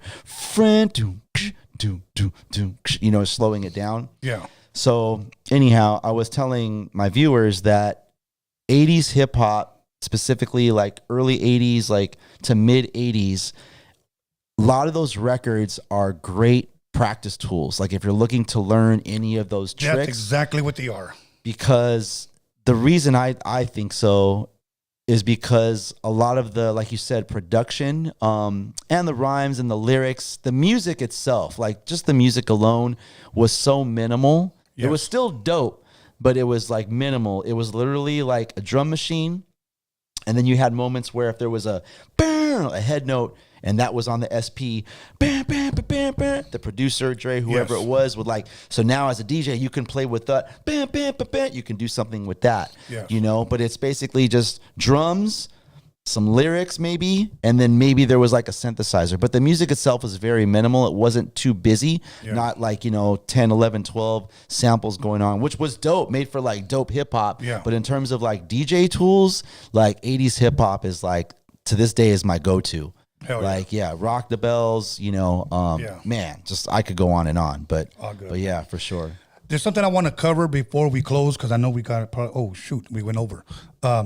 Made from Scratch. Can you kind of promote that, or what exactly is it? I'd love to. So Made from Scratch is a brand new project that the Beat Junkies are working on. It's a pizzeria, but it's made from scratch, spelled with a K, how DJs spell scratch. Yes. But it's basically our way of tying in all the things that we grew up on, music and DJ culture, and making that part of the dining experience. We're in Redlands, which is in San Bernardino County. We're right there in downtown Redlands, which is historic Redlands. We're right there on basically like the equivalent of like Hollywood and Cahuenga. We're like on a prime corner, and there's a lot of other really cool things happening. Like on the weekends, they do like a farmer's market every Saturday, local vendors. There's other like dining and retail around us, some bars and things. Right. But it's a project we've been working on for the last 2 years. But again, the concept is like I said, taking our life's work, which is music, DJ culture, making that part of the dining experience. So to give you some perspective. So like, the menu, everything from the food to the cocktails are going to be named after, maybe some records or like a tribute to like an artist. Like, we're thinking of calling our pepperoni pizza, the Notorious P.I.G. Like that's something dope. Like that, like a play on like, our foundation, like our roots. We have a custom DJ booth. We're going to be featuring guest DJs, Thursday to Sunday. We're going to be open 5 days a week to start. We've got a really dope, cool thing happening, trying to do something new and kind of venture outside, but at the same time, still kind of like, share our love for DJing and for music. So, hopefully we're opening, like I say this a lot, like inside the next 60 days, but, that's a whole other, but building a restaurant is, it's crazy. Like it's like there's just a gazillion moving parts. You're dealing with, the health department, the fire department, city planning, building and safety. We're full liquor. We have a really nice sized bar. It seats 18 people. Occupancy there is 88. We have an indoor-outdoor patio space. But yeah, we've been kind of taking our time with it. Like we're still under construction, wrapping that up. And then, like I said, the goal is to open inside of hopefully, God willing, the next 60 days. But that's dope. Check us out. We're on Instagram, Made from Scratch Pizza, Redlands, California, Beat Junkies. If when you guys get the grand opening or whatever, let me know. I'll promote it here, bro. Oh, thank you. To let people go over there. Appreciate it. We'll bring you some pizza. I'll go over there, bro. Yeah. I'll go over there. No, that's dope, man. Other than that, for people that want to join the DJ school that you guys, what's it called? Beat Junkies? The Beat Junkie Institute of Sound. Okay. If somebody wanted to like, hey, you know what? I may want to take my son, or I may want to join, or my daughter may want. How do they go about it? Do they reach you directly on Instagram? Sure. You can send us a message on Instagram, or you can visit our website. It's www.beatjunkiesound.com. beatjunkiesound.com. All the information, pricing, classes, scheduling, availability, registration is all there. There's also, we do have an old school landline, so our contact phone number is on there. But yeah, you can look up online. You can inquire about classes, registration, signing up, or if you want to just drop in some time, we're right here in Glendale on San Fernando Road. So feel free to drop by. If you're outside of Greater Los Angeles, we do have an online DJ school, and that's www.beatjunkies.tv. We all kind of teach for all levels, beginner, intermediate, advanced. We have videos galore, and it's basically all the lessons, all the techniques, the courses that we teach at our brick and mortar here in Glendale. We've compacted those into a video series. So we do a class called Homeroom where we go live 4 days a week, and we all rotate. Myself, Shortcut, D-Styles, J-Rock, Rhetmatic, Mr. Chalk, Babu, and we teach them a host of different things, like anything and everything DJing, from scratching to, mixing, beat matching, everything. Anything and everything DJing is fair game. How long has this school now been open? We opened our doors in April of 2017, so just over 7 years now. That's awesome, bro. Congratulations to you guys, bro. Thank you. Honestly. Yeah. Other than that, I don't want to end, but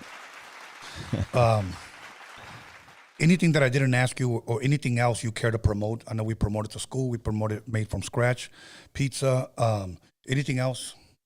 No, just check us out. Shout out to my crew, the world famous Beat Junkies, my brothers, Tony A, yourself. Thank you for having me on. I really, again, I can't say it enough, man. Thank you. Kudos to you, props for just doing what you do. You know what I mean? For all sides of the culture, bro. All the MCs, West Coast, all the DJs, just sharing your history and your stories. I'm a subscriber. So thank you for having me. It's been an honor and a pleasure. And if you guys are looking for me, I'm DJ Melo-D on Instagram, on Twitch, twitch.tv/DJ Melo-D. I try and live stream once a week, and that's just more kind of for fun. Me just kind of playing the music that I grew up on, and the new things that do catch my ear, working those into the mix. And like I said, when I get a bug up my rear, trying to just do some tricks and routines and stuff. So shout out to all the DJs out there, all the music heads, and to you, Tony, and shout out to Alex holding it down. Absolutely. Thank you for everything. Okay, let me give my shout outs. First and foremost, I want to thank DJ Melo-D for accepting my invitation, for coming through. I want to thank Brando for connecting the dots, for bringing us together. Brando. He was just here. A lot of guys like Brando. They like his whole conspiracy thing. You guys went down the rabbit hole. That was great.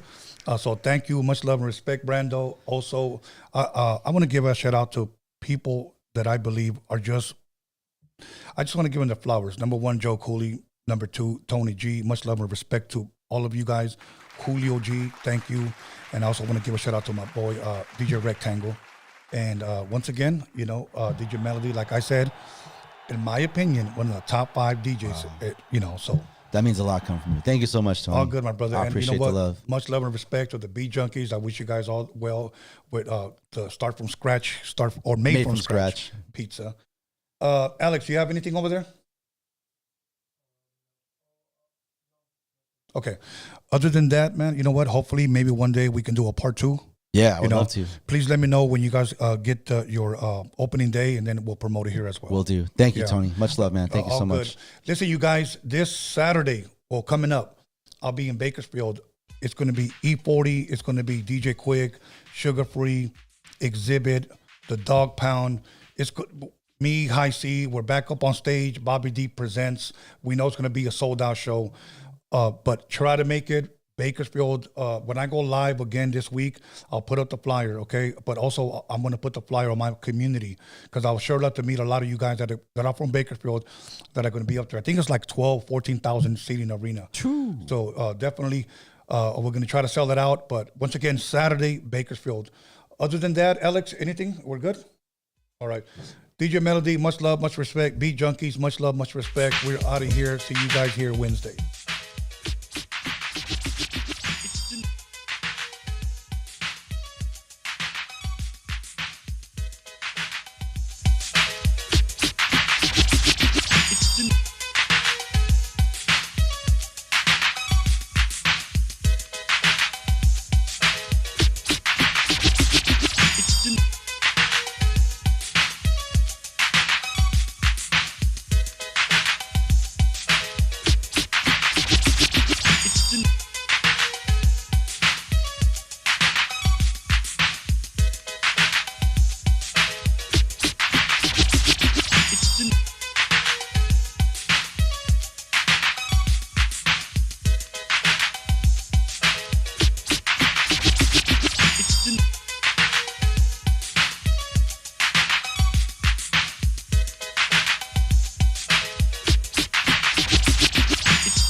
Do it.